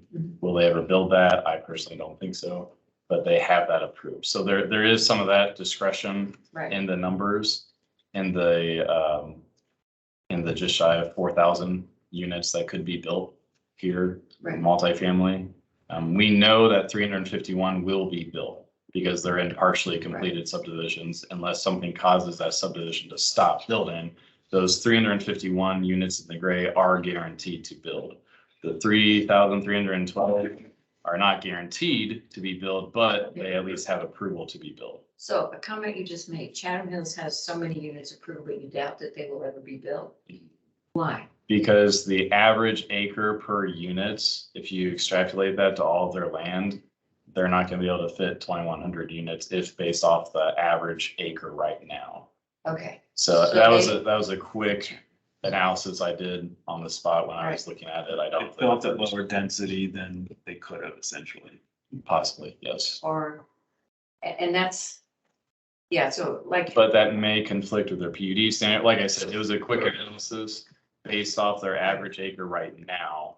No, I get it, because that happened in Bent Creek. When we approved that years ago, we gave them permission for so many lots. But then they had standards for lot size and everything. And I knew they would never get that many lots on there, because if you started to calculate how many square feet a lot had to be and take out infrastructure, there's no way they could get that many on there. So it's kind of, that's what I was thinking. Okay. Is there any distinction or any way to know within the multifamily category, how much are tenant occupied apartments versus owner occupied townhomes, duplexes? So just the distinction between townhome. Yeah, as duplex, a percentage of that. Pardon? You mean rentals? Oh, Apartment, because the multifamily section would include apartments that have been approved, and would include townhomes that are to be occupied, owner occupied, and also the duplexes and some of the attached units, quads and that kind of thing, would all fit in that MF category, correct. even though they're not an apartment complex like people a lot of times would think of multifamily.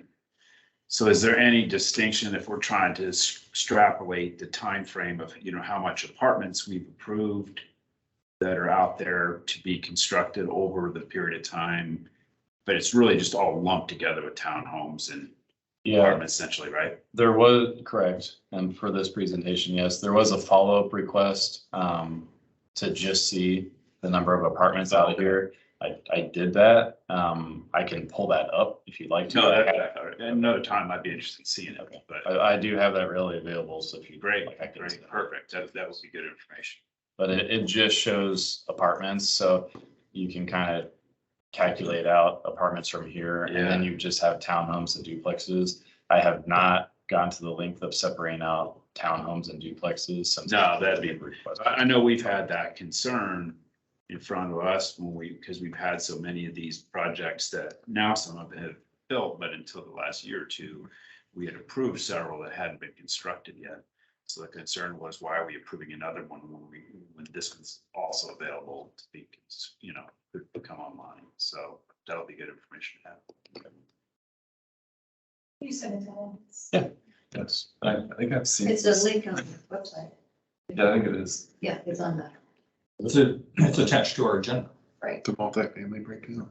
Or Not Oh, apartments. The apartments off to, Oh, okay, I'm sorry.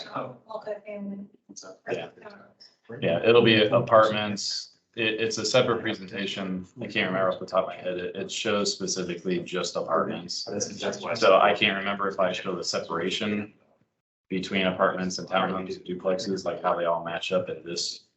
But it does just specifically call out just apartment units. So. I was going to say, I think this is the fourth time I've seen this presentation. Every time I see it, I'm still amazed by the data. I always feel a different way every time I see it. But it's, I think if I could summarize this after we've talked about this, it's like looking at an engine. It's a running engine, but it's also a gas tank at the same time. One thing that I like to keep in mind too is that the development community typically works on a 5-year projection. So it's something to keep in mind when you're looking at these living, breathing numbers. They're alive. It's an engine that's running. So I just wanted to throw that out there as well. Well, and that's exactly right. It's it's not static. It changes. And I know that Mayor Cook asked us to talk about how big do we want to be. And certainly some of this information may help us. It's just a small piece of a huge picture. But how big do we want to be, to me, means residential and commercial and the balance between those. When we did the comp plan, the consultants showed us many pie charts on how much residential we had, how much commercial we had, and they talked about what a balance would be. And a balance is different for every community. There's some communities who he said don't want any commercial. They just want all, high-end housing. Then they pay for that in increased taxes. There are other communities that try to balance it out. So your community has to kind of decide what kind of a balance you want. And that's partly a financial fiscal thing for the council and people like that know a lot more than I do to think about. So Bob, you made a comment earlier about 20 some years for a complete build out. That would be combining the projected based on averages for multifamily and single family together, but that's why I specifically separated them out and did not show that combined average at the total, because some projects have both. So I can't accommodate if a project has both, how often that will build out, because that data isn't available. So that's the only reason why they're separately. So will there be some overlap in that? There might be, but I do not have data to accurately represent that. Can you go to that one that had the total that showed both single family and multi? You just had it up. So 22,000 and another 10,000 don't exist. So does that mean 32,000 households in essence in the community, right? So if you multiply that by 1.7 or whatever, 2.1 or whatever the average household has, wouldn't that be close to the population then? Correct. At build out. Add build out, full build That out. build out, yes. Was, yeah.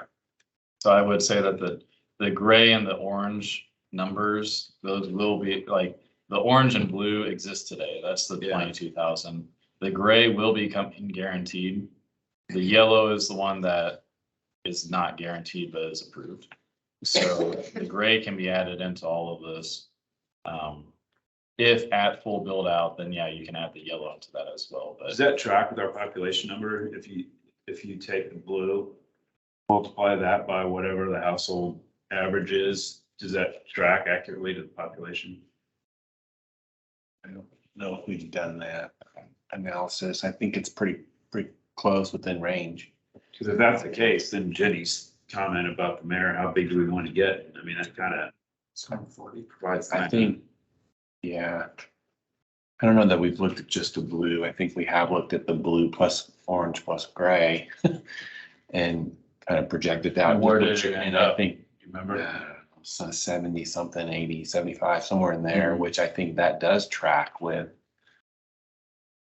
projections in our current comp plan for where we'll be in that time frame. So, yeah, I think we're within the range is established in the comp plan for population. And that was a 20-year Maybe even been, plan. yeah, but I think the projections may have gone out a little bit further, like 30 maybe, but yeah. I mean, do we have a multiplier like Dave was talking about for our community? Yeah. We're a little bit heavier with kids in our community than maybe others. Yeah, we typically, I think we just use the census average persons per household or whatever. Yeah. And I don't remember what it is for 2020. I don't think it was that different from what it was in 10. It was up a little bit maybe, but I think it was like 2.6 or 7 or something per household. So, Hey, can I add something in? We might not want to reinvent the wheel here. I think that the school just not too long ago did a demographic study, and their demographer has been pretty much dead on over the years. So we might want to just steal some of their data. I may ask for it. I may not steal it, but As politely. yeah. Probably out there on the website somewhere. So Yeah. This is sort of, Well, Land on if you take the 22,011 for the existing units times 2.1 is 46,223, which is about our population, isn't it? 46,000. I can't remember that number. I think from the- that's pretty on close. Real quick, going back to 2000, we were about 9,200, 2010, 30,000, 2020, 46,000, and now we're over 50,000. So just in the past 2 years, we've grown to be over 50,000.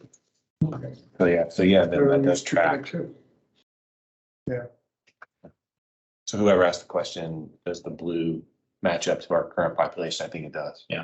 Pretty closely within some margin of error, but yeah. Right. I haven't heard it 4 times.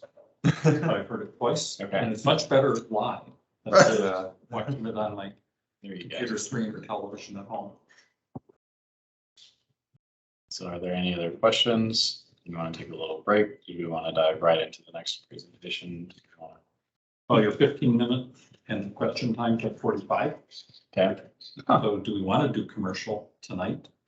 Or save that for a future workshop because we still have reports and I have a to do question. too. If we do commercial, would it be better if we do the two together? Yes. So we either do both of them tonight or we. Right. We want to commit to what now sounds like being here till 10 perhaps. We have a fourth Monday, fifth Monday. Halloween, It's Halloween. so those with kids might not be willing to join. Join. Next opportunity for this one will be until the 21st. Oh. It's burn it up for the group. Is there harm in waiting until then? I mean, I think there's a rush. No, not necessarily. It's educational. We just wanted We're to. probably not going to put this education to use in our next meeting. Right. So to use the term harm, I think see no harm. since it's on the agenda, the other two presentations, we can certainly look at them between now and when you make the presentation.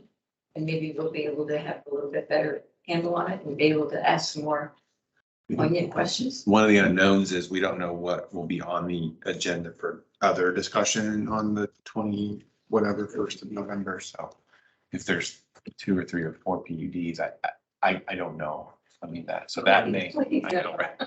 And the likelihood of that seems. Because kind of low, unfortunately, we do but- work weekends, every 2 weekends a month. The rest of it.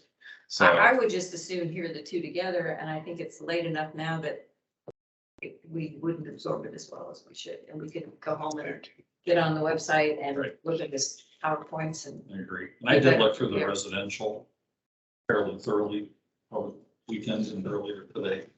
I did not look at this. So I wouldn't be coming into that completely cold. This I've seen the others too. A while back. Do we make a motion? See how. I think just a consensus sounds like we're holding off commercial for a future meeting. And it'll be incumbent upon each member to click the links and get a preview ahead of time. You see something that looks interesting, make a note. You think you see something that doesn't make sense, make a bigger note. Make sure you are prepared and ask a question in advance. Is it really allowable? Listen. So, Sounds good. all right. Thank you for all of that. you're welcome. So, What are you gonna do now about your breakout? I'm not done.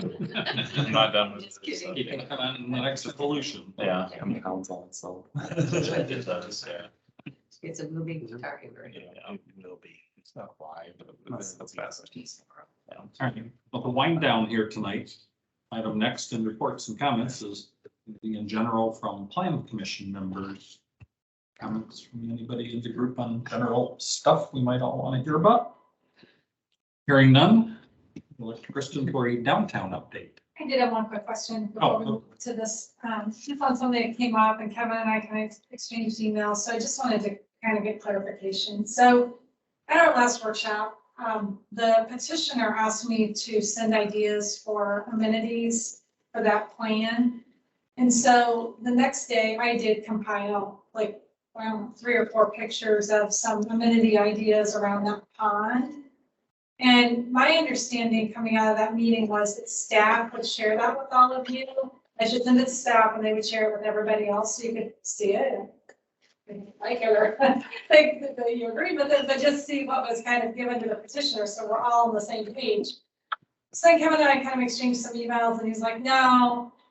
And then there's been some feedback, well, we don't give things to them after the workshop, but when they specifically asked me to do it and I followed up on it and spent a couple hours doing it, I feel like that should be something shared with the group. So I'd just like to talk about how we're handling that. I mean, we always have the notes that go in after the meetings, which are supposed to be recorded as well, you know, get your comments in after a meeting.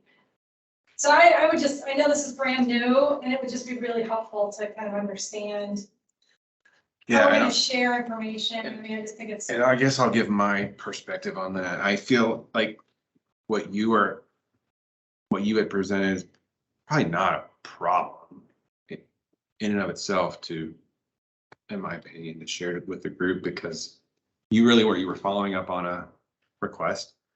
It's probably fair for everyone to see that. I think the concern for me is where does that end? Right? Like, for me, it seems, and it's certainly open for group discussion, but it seems easier, probably, is maybe that's not the right word, to just say, look, no written communication being sent out to the planning commission after the workshop meeting, because that leaves open the door for new things to enter into the conversation that the petitioner is then potentially responding to, that the rest of the group doesn't get to hear, which, or maybe they're reading it after the fact, but that starts to erode the purpose of this meeting. So drawing a hard line, I think, is where the perspective I was coming from, rather than, yes, I think you were responding to a request. Absolutely, probably no harm in sharing that, but once we start doing that, where does it end was the concern. So On that specific item though, I wouldn't have had any ability to prepare that before the meeting, really. Like, as the conversation developed and was about the amenities, and she was saying, well, I would really like to have your ideas because I don't really know. And I follow up on it, which could make it better, which could make it better for the community.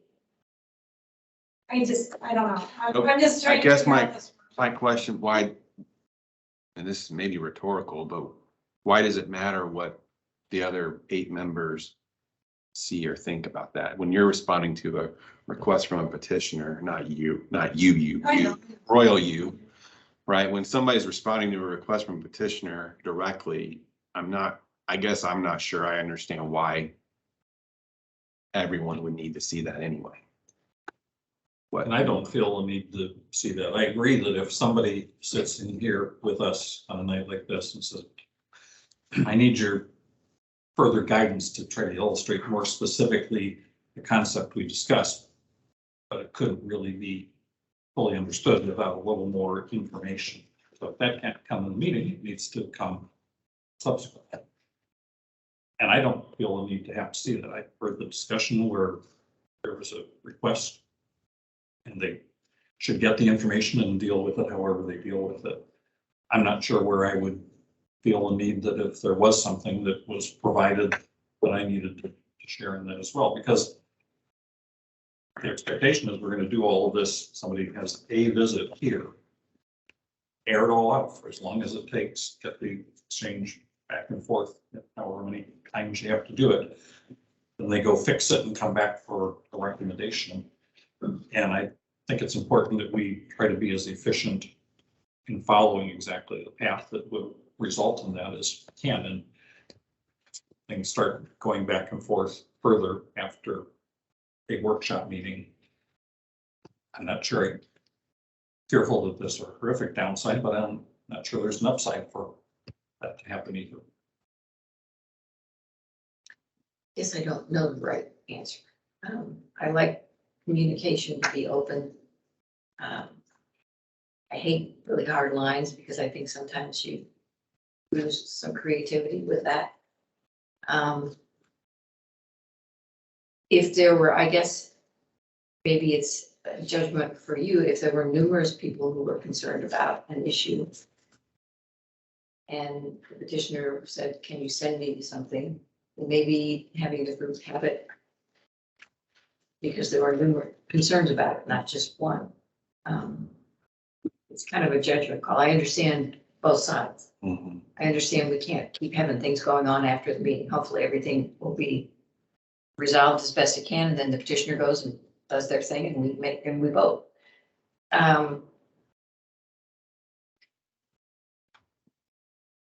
don't know. I understand both Yeah, sides. it's not an easy issue. I don't know.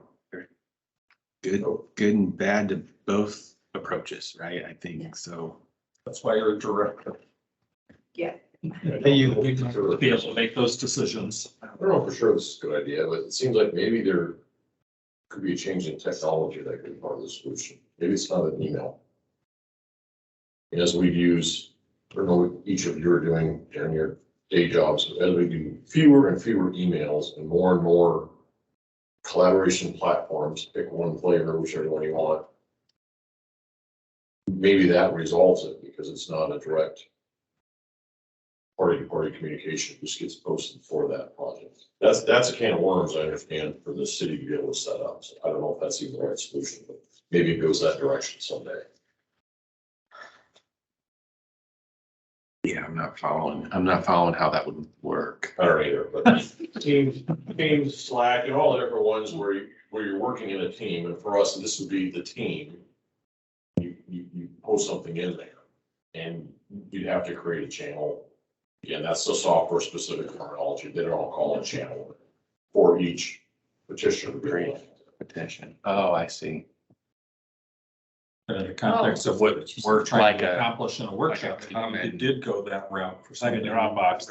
Yeah, like a depository of information. Dropbox, of course, is That only- dial oriented, not Yeah. necessarily comments and responses. Right, and I was thinking that was the way we were going, but it would have to be like live for 24 hours, then it cuts off. Something, right, and as I Then say, that that was a good idea. I don't wanna do this. It may be that emails becoming outdated, so something like that. Do you make an issue list after a workshop meeting? Like you do? We've only had one round here, so, but so I don't think that was the vision. If we think that would be helpful, we could. Well, it might be I don't helpful for the petitioner. Well, I think the kind of the summary at the end of the item was Maybe that's the kind way to of do it. that. Because we didn't do a summary really at the end of the last one. Maybe that's. I think the way we to do did it. on the last one. Like 3 bullet points. Yeah. Okay, all right. I've slept since then. We didn't really tonight, So, but No. no, but, and so what were the three bullet points? I don't remember. I don't remember either. I know they were probably the height of the buildings Amenities, and the amenities and. Andre asked for that.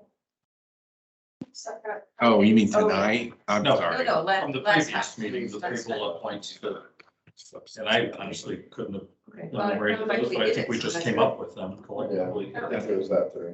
Yeah, okay, well, that's good. And So it's that more importantly, handles, that kind of- handles doing the summary. If we Yeah. just do it at the meeting, then there doesn't need to be any. it's more up to the petitioner to make sure they're getting all this so they can come back prepared. We shouldn't be feeding that to them. Sure, but I think there probably take is some merit in kind of at the end of the discussion summary to make sure that we're capturing everything or somebody's capturing it. And maybe that comes from us, maybe it comes from them. I don't know. Last time it came from us. Tonight it didn't come from anybody.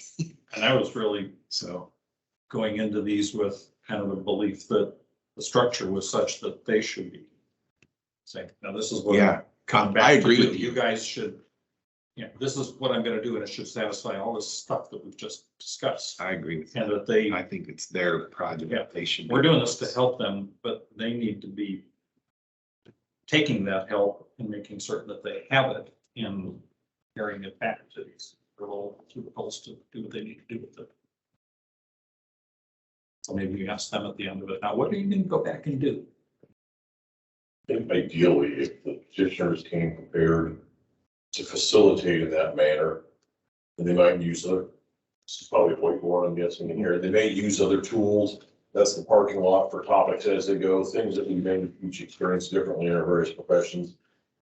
But not every petitioner is going to be equal set up for that. It's going to be hard to have a consistent outcome. That's a good point. To do that. So we Some can probably come, they'll have. So we Whether need it's to know. legal or on the design side, whatever their main concerns are, they'll have somebody who's used to doing that. And others really need us to. I'd give the like- information. I think that we should, at the end of the meeting, summarize it and say, Kevin or Bob can say, these are the, 3, 4, whatever points that I've heard. Are there any others? And then they have a list. I think that's, Well, on Kevin's sheet that we all got early on, APC workshop meetings, third bullet point, it is anticipated that the petitioners will be the ones facilitating the discussion. Staff will be prepared to jump in, exercise, nobody wants to jump in now. and facilitate if needed. This is intended to be a more open forum for back and forth discussion. Sub bullet point, the goal of this meeting is to walk away with either one, all issues identified and resolved so that the project is ready to receive a recommendation at the next regular APC meeting, or two, clear understanding regarding what the outstanding issues are and what the next steps for the project are. Next bullet point at the end of the discussion, staff will close the discussion with a summary of what is next for that petition and the associated timing. Okay, so we did think about that. So You did think about it. we did it last And you month, obligated yourself. and I failed this month because Pam wasn't here to keep me honest. So I'm not blaming her at all, but Poor Pam. I know. But, okay, so So we have. yeah, So I get it, don't bring up new things. That's on here too. Don't bring up new things, which I didn't, I just followed up. It's something they want, right. so. So I don't know if that answers your question necessarily. It's okay. Let's think Well, about so it. that's, We I don't mean, need to drag I everything think if out. anybody else would have really wanted it, anybody can speak up, say, hey, include me in, or, forward me what you're sending them. And to Bob's point, I mean, no one did because nobody, if you provide the information to them, great. And if they don't address it, you're gonna voice that at the next opportunity, which you did. So. Yep. Yeah. So I think it's mostly working as crafted. Just reread your thing again. I know. Get your bullet points taken care of. Glad I didn't say the president would do that. We can change it. No, that's all right. No, I so, decline. yeah. So, okay. Well, I apologize for tonight. No, I have notes, but they're not organized that way. Like I'd have to go through and like pull out issues. So maybe an email summary of that, like we can do or something. No, the important thing is the petitioner knows what those issues are. Continue to put the responsibility in that direction. So this is for my team. We need to think through how we're gonna staff this and make sure all of that happens. So please help me remember to pass that. Well, it's just not here.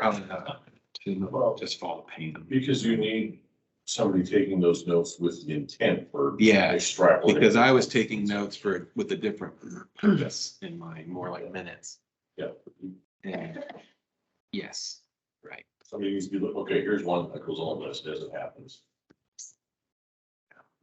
My perspective, really helpful to somebody that's not feeling they have to be so engaged.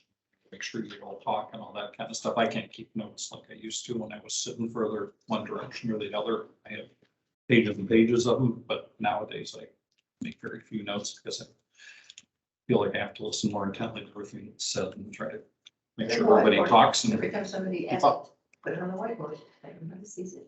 Petitioner knows, they come back to the agency for both, they haven't addressed some of the issues that Rich brought up. And they get a vote, and but they at least have. Suggesting we use the whiteboard in this meeting. I don't You know, think we that shows try on to- video.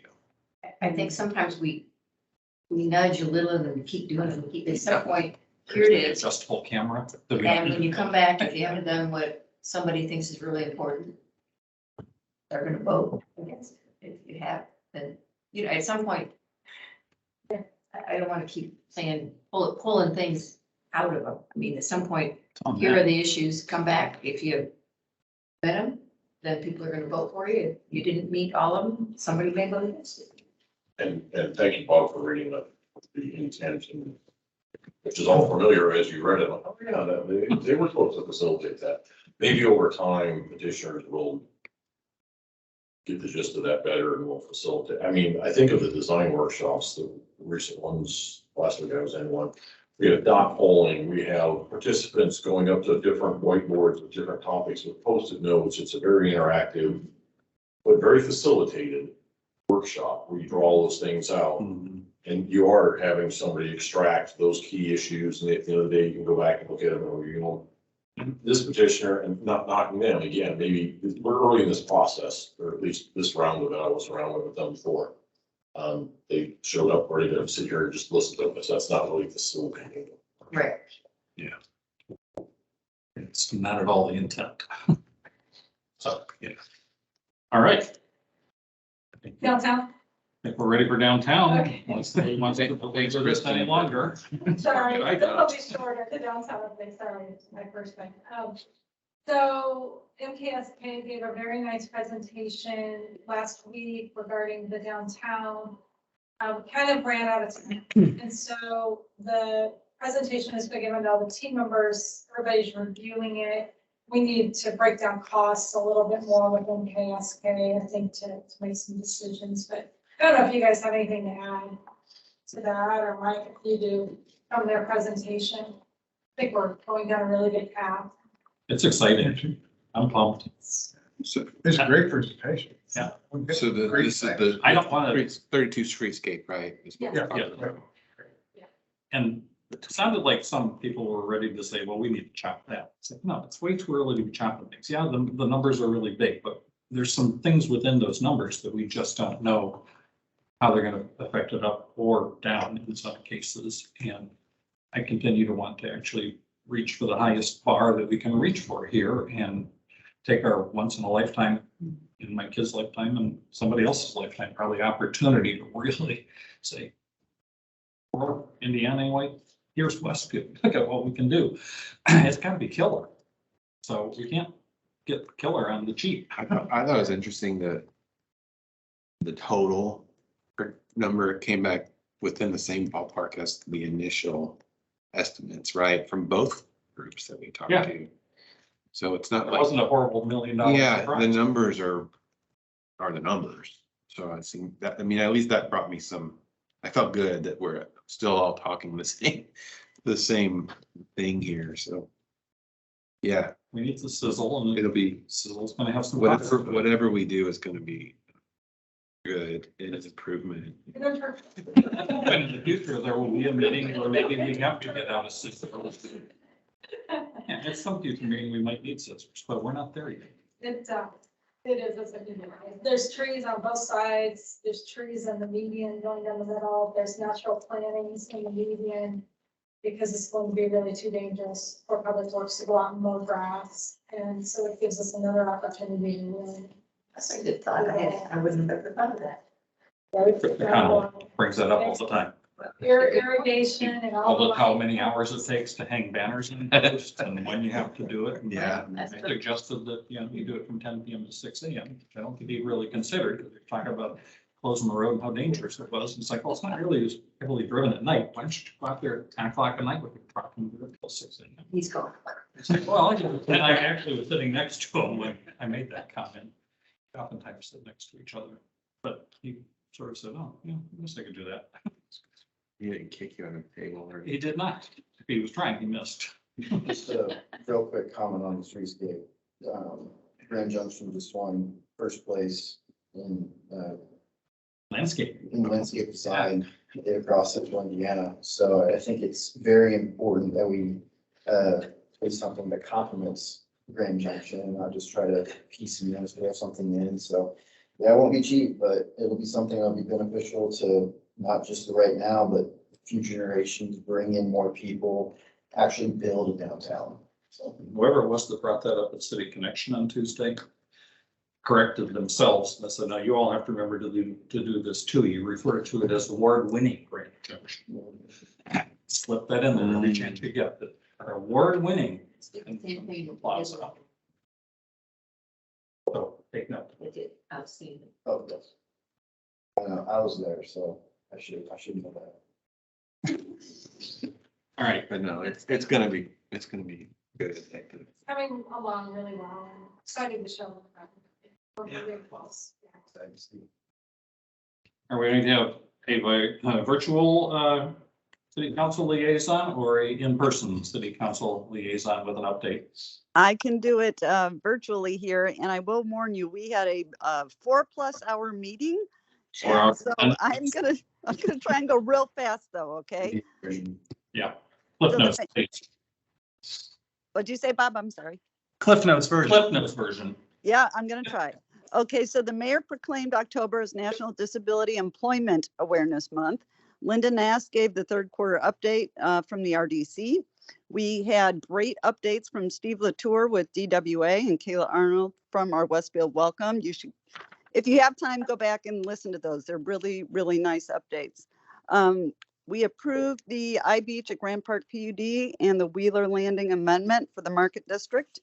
We approved the fiscal plans and annexations for Osborne Trails Phase 8 in Aberdeen. We approved an ERA for Next Core Companies, which is a medical building in the Grand Millennium.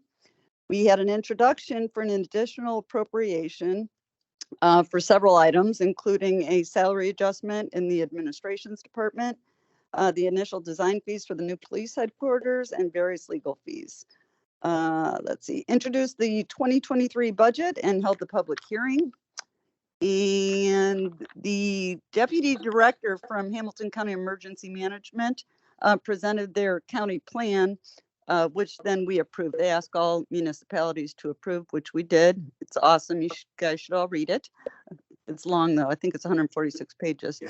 The resolution for new pitch for a tax abatement was approved. Or no, I'm sorry, it wasn't approved. It was introduced. We approved the APC order that we recently voted on here at APC for Osborne Trails Economic Development Area. We introduced and held the hearing for 785 and 787 West 193rd annexation.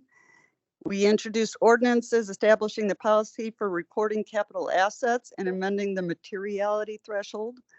We introduced an ordinance for a $5.8 million GEO bond for the Cherry Street Bridge, which we need to do as part of our agreement with Old Town for the plaza, not the plaza, for Union Square. And then 191st design, 181st and Wheeler roundabout, and a fire truck. So $5.8 million basic request for the GEO bond, which would be repaid in 2023 and 2024. We introduced a proposed new set of council districts.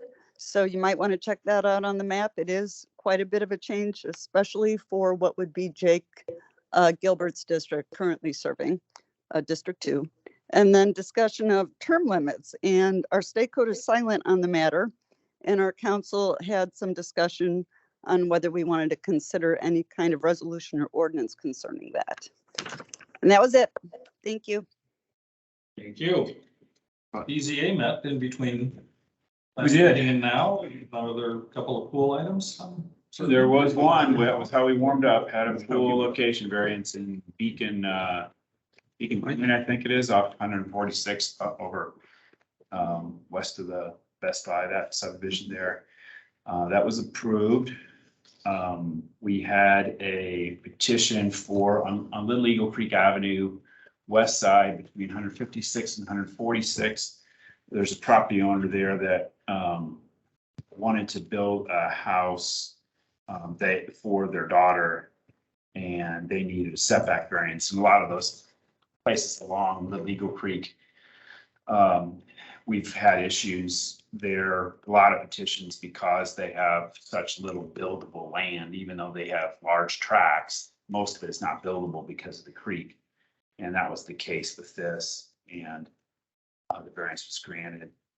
The cemetery on the north side of 32 was just on the screen when we were bouncing around earlier. The Washington Park Cemetery wanted to build some additional, in essence, maintenance buildings, and that was approved with some landscaping commitments. Scott Wolf, whose restaurant company owns Wolfie's and Italian House on Park Street. They're redoing, you probably knew they're redoing the rail building, the red barn. And he came in for, in essence, the end result is to add on to the south towards the Midland Trail onto the rail building, essentially a kitchen. And that'll make that space more workable for them. But it involves some relief from the flood zone ordinance, a procedural variance that was approved, as well as some standards that had to be varied in order to allow them to build their expansion, and some relief from the parking, because like all those Park Street, they don't have on-site parking. So they needed to address that as well. So long and short of it is, he got what he needed in order to proceed with building what they're calling Nihilus, a stake-oriented place in that facility.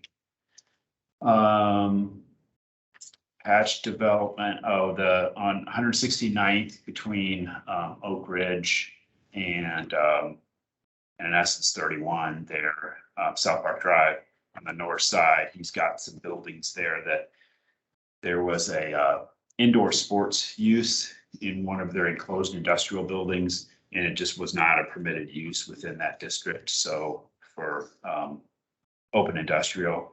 So it's actually an enclosed building and closed operation, but happens that that use isn't permitted, so he had to get a variance for that.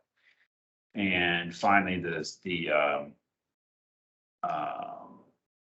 water tower that's on the north side of 146th Street, by the, by the gym, LA Fitness. There's cell towers on top that have to be taken to the ground with it for a temporary, while they're maintaining, they're painting and doing whatever they're doing to repair the water tower. They got a temporary variance for, I think in essence, it'll be about a year or so, and those things will be on the ground, those towers that'll be on the ground in lieu of being on top of the water tower. For a short period of time. That's it. I looked at that, they're just bolted into some base, and those are pretty tall. Yeah, it was just. Yeah, well, They stay put. they thought they would get done in April or May and then have 60 days. So maybe I'm saying a year and thinking that they won't ever get done on time because they never seem to. So Late spring, summer. in theory, if it goes the way they say it's gonna go, it would be done by summer. It's a very old water tower. As I recall, at some point that it originally lived in Florida, it got disassembled in Wilfon when he had Hamilton Western Utilities. You've already used it, Brought it up here and made it taller. And if you look at the blades, having heard the story, I probably, make it look like what it was described to be. But I don't get too close to it, all right? With Angela Preston. Yeah, right. Makes sense. Yeah. Who would know that kind of stuff? Yeah. That's pretty old information. Surprised I remember it. All right, thank you on that. I am probably not going to be able to find a different plat liaison person, so. Sorry. Tag your head. Yeah. So I hear plat committee is gonna, its initial meeting possibly a week today at 11 a.m. and it might just be a training session, which would be good for all of us. Yeah. And Yeah, I think training only would be that's really what it good. It's all come to an equal understanding. So I'll give you another update next time we talk. Community Development Department, is there anything left to talk about from the corner? No, other than just kind of a more formal recognition of Caleb's work that he put in on these data presentations. It was mentioned earlier, a lot of work. I mean, that's an understatement. I mean, he probably hates that I'm saying this. I mean, it's probably the better part of a year, if not more than a year, from the time he really started kind of mining data and organizing it to today. And we're not even done yet. So it's been a labor of love for sure, but very grateful and thankful for Caleb and his efforts. And it's going to be a great platform for us moving forward as a department, as a city, in decision making and things like that. So thank you, Caleb. Good job. I think Caleb's probation should be permanent. We should keep it. All right. I didn't know probation went on for 6 years. Neither did I. Like you were shooting. Yeah. You can breathe easier now, maybe. Yeah. You can take that vacation. So, which I look forward to. Surprise, we'll get there. All right. There a motion to adjourn Second. from Jenny and seconded by Victor. We can do it by a voice vote since Cindy's not voting. All in favor, say aye. Aye. Anybody opposed to adjourning? Nope, we're adjourned at 9:20.